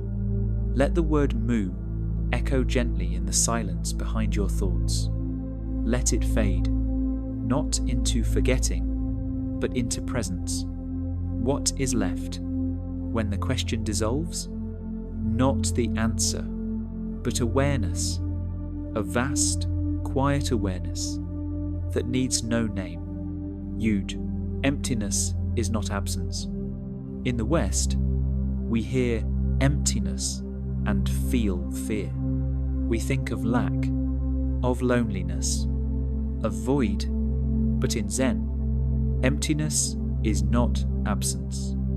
It is freedom. It is the space where nothing is clinging, where thought falls away, where identity loosens, where effort stops, and you simply are. It is the sky, not the cloud, the silence, not the sound. It is not dead space. It is sacred space. You are not the thought. What you are is not the story your mind tells. Not the pain, not the success, not the title, not even the healing. What you are is the one who watches it all, the still point behind it, the breath that continues, even when you forget to notice it. You are not becoming, you are remembering, and in that remembering, you find yourself empty and full at once. Huge the mind cannot hold the truth. Try to catch water in your fist, you lose it. Try to capture light, it escapes. Truth is the same. When you chase it with words, it slips away. But when you stop chasing, when you sit quietly enough, when you breathe slowly enough, it appears, like moonlight on a still pond. Let the self fall quiet. The self is not the enemy. It is a mask. It helps us live, navigate, speak. But sometimes it becomes so loud, we forget what it was covering. Let that self rest now. Let your name fall away. Let your past grow silent. Let your breath become the only thing real. And in that space, that beautiful nameless space, awareness opens. You are no longer seeking. You are simply awake. Whispered reminders. I am not the question. I am not the thought. I am not the answer. I am what sees all of it and remains. I do not chase awakening. I allow awakening to find me. Let the mind rest. Let the moment expand. You are no longer on the outside of truth, trying to find the door. You are the door, and it is already open. Now, we walk forward into a final teaching. From a master at the edge of destruction, a tale where even the burning temple cannot disturb the peace within. Chapter 24. Story. The master sleeps while the temple burns. There was once a great Zen master who lived at the heart of a mountain temple. He had taught for decades. Disciples had come and gone, seeking truth, seeking peace, seeking themselves. The master had grown old, but his eyes still held the stillness of a mirror lake. One summer night, as the wind turned restless and the moon disappeared behind smoke, a fire began. A spark from the lantern, a gust through dry wood, and the temple, quiet, sacred, ancient, was soon consumed in flame. Monks screamed. Disciples rushed to save scrolls, bowls, statues. The bell tower cracked. The meditation hall was swallowed by orange heat. And the master, he was asleep. Ran to wake him. His students, panicked, ran barefoot to his hut. "Master!" they cried. "The fire, the temple is burning." No reply. They burst through the door, only to find him lying peacefully, eyes closed, face soft, breath calm. "Get up," they shouted. "Everything is being destroyed." He opened one eye, looked at them, then closed it again, and whispered, "Let it burn. What cannot be burned?" The next morning, the temple was gone. Ash lay where sutras once rested. The statues were blackened stone. The altar had vanished. But the master sat in the courtyard, on the same mat, breathing in the dawn. One student, trembling, approached him. "How could you sleep through it?" he asked. "How could you let everything go?" The master looked at the sky, then said quietly, "That which is real cannot be destroyed." The temple was never the temple.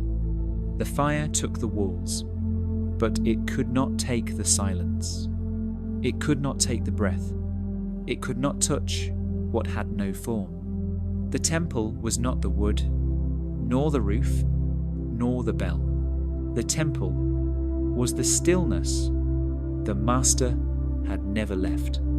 Yuchen the illusion of form. Everything we cling to will one day burn. Bodies age, structures fall, fame fades, plans dissolve. We fear the fire because we mistake the temple for the truth. But fire cannot touch awareness. It cannot burn the present moment. It cannot destroy what was never born. The master slept because his peace was not in the walls. It was in his being. What do you fear losing? Pause here. Ask softly, what part of my life do I fear will burn? And then ask, if it does, what will still remain? There is something in you that is fireproof. Something deeper than identity, deeper than form. That is who you truly are. Let it burn. Let the fear burn. Let the plans burn. Let the illusion burn. What remains is peace. What remains is presence. You don't need to hold it all together. You don't need to protect what is crumbling. You only need to rest in what is untouched by change. The temple was not the place. It was the master, and the master was not afraid. Now breathe. Let the smoke clear. Let the silence return. And prepare for the closing reflection, a quiet farewell to the illusion of control and a return to the sacred flame within. Chapter 25. Reflection, non-attachment and liberation. Close your eyes now, gently. Feel the fire in the distance fade to embers. Let the image of the old Zen master rest quietly in your heart, unshaken, as the world around him turned to ash. And ask yourself, could I rest too? If everything around me changed? Attachment is not love.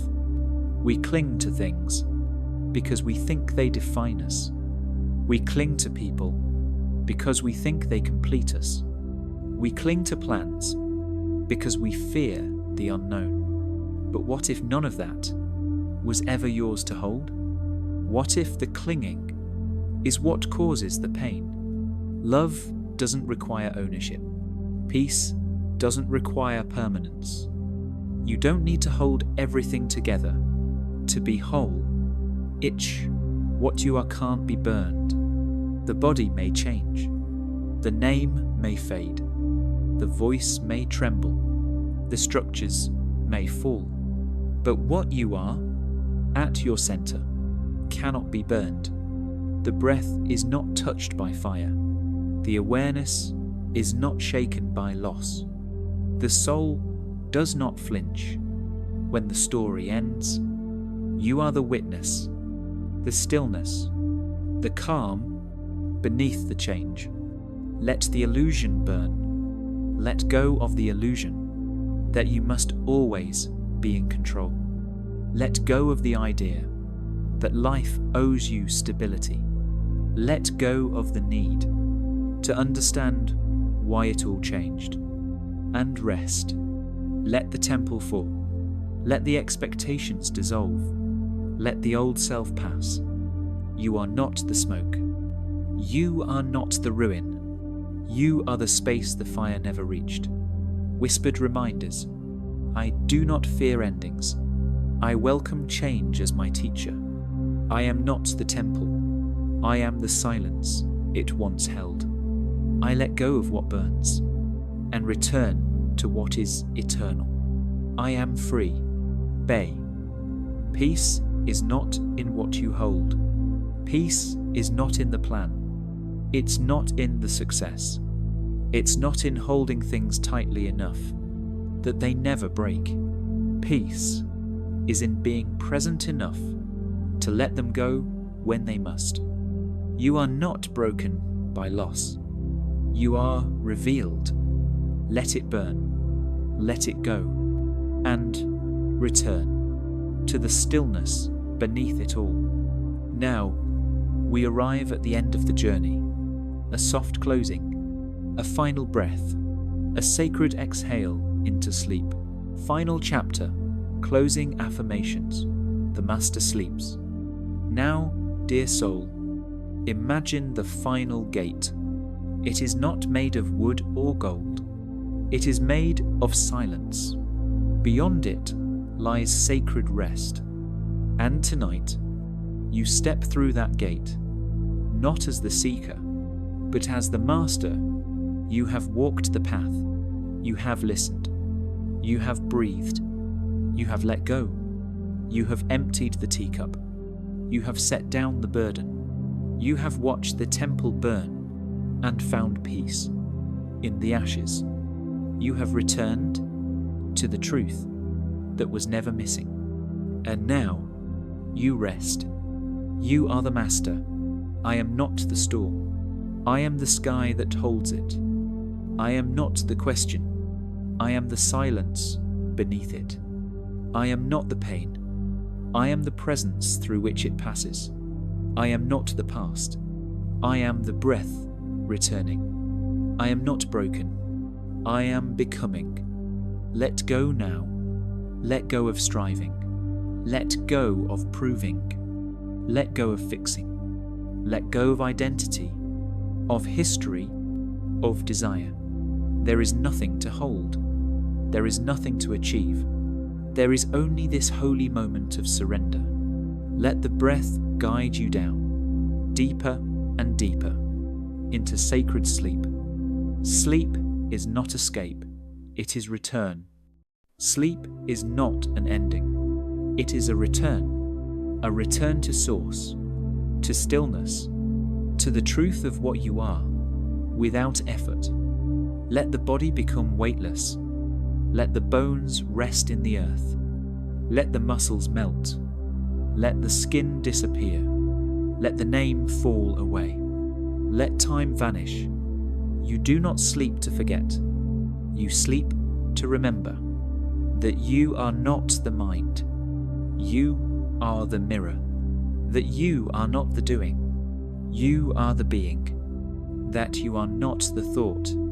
You are the temple that holds it. Whispered affirmations into sleep. I do not fear sleep. I welcome its healing. I surrender with peace. I am held by the night. Nothing is required of me now. I am allowed to rest. I am whole. I am still. I am free. The master sleeps. The temple is quiet now. The stories are complete. The fire has gone out. The night has taken its throne. And the master sleeps with no fear, no tension, no thought to hold him back. Just breath, just stillness, just peace. And you, dear one, are that master. So sleep now, softly, safely, sacredly. The path is complete. The temple is within. And the peace you feel now was always yours.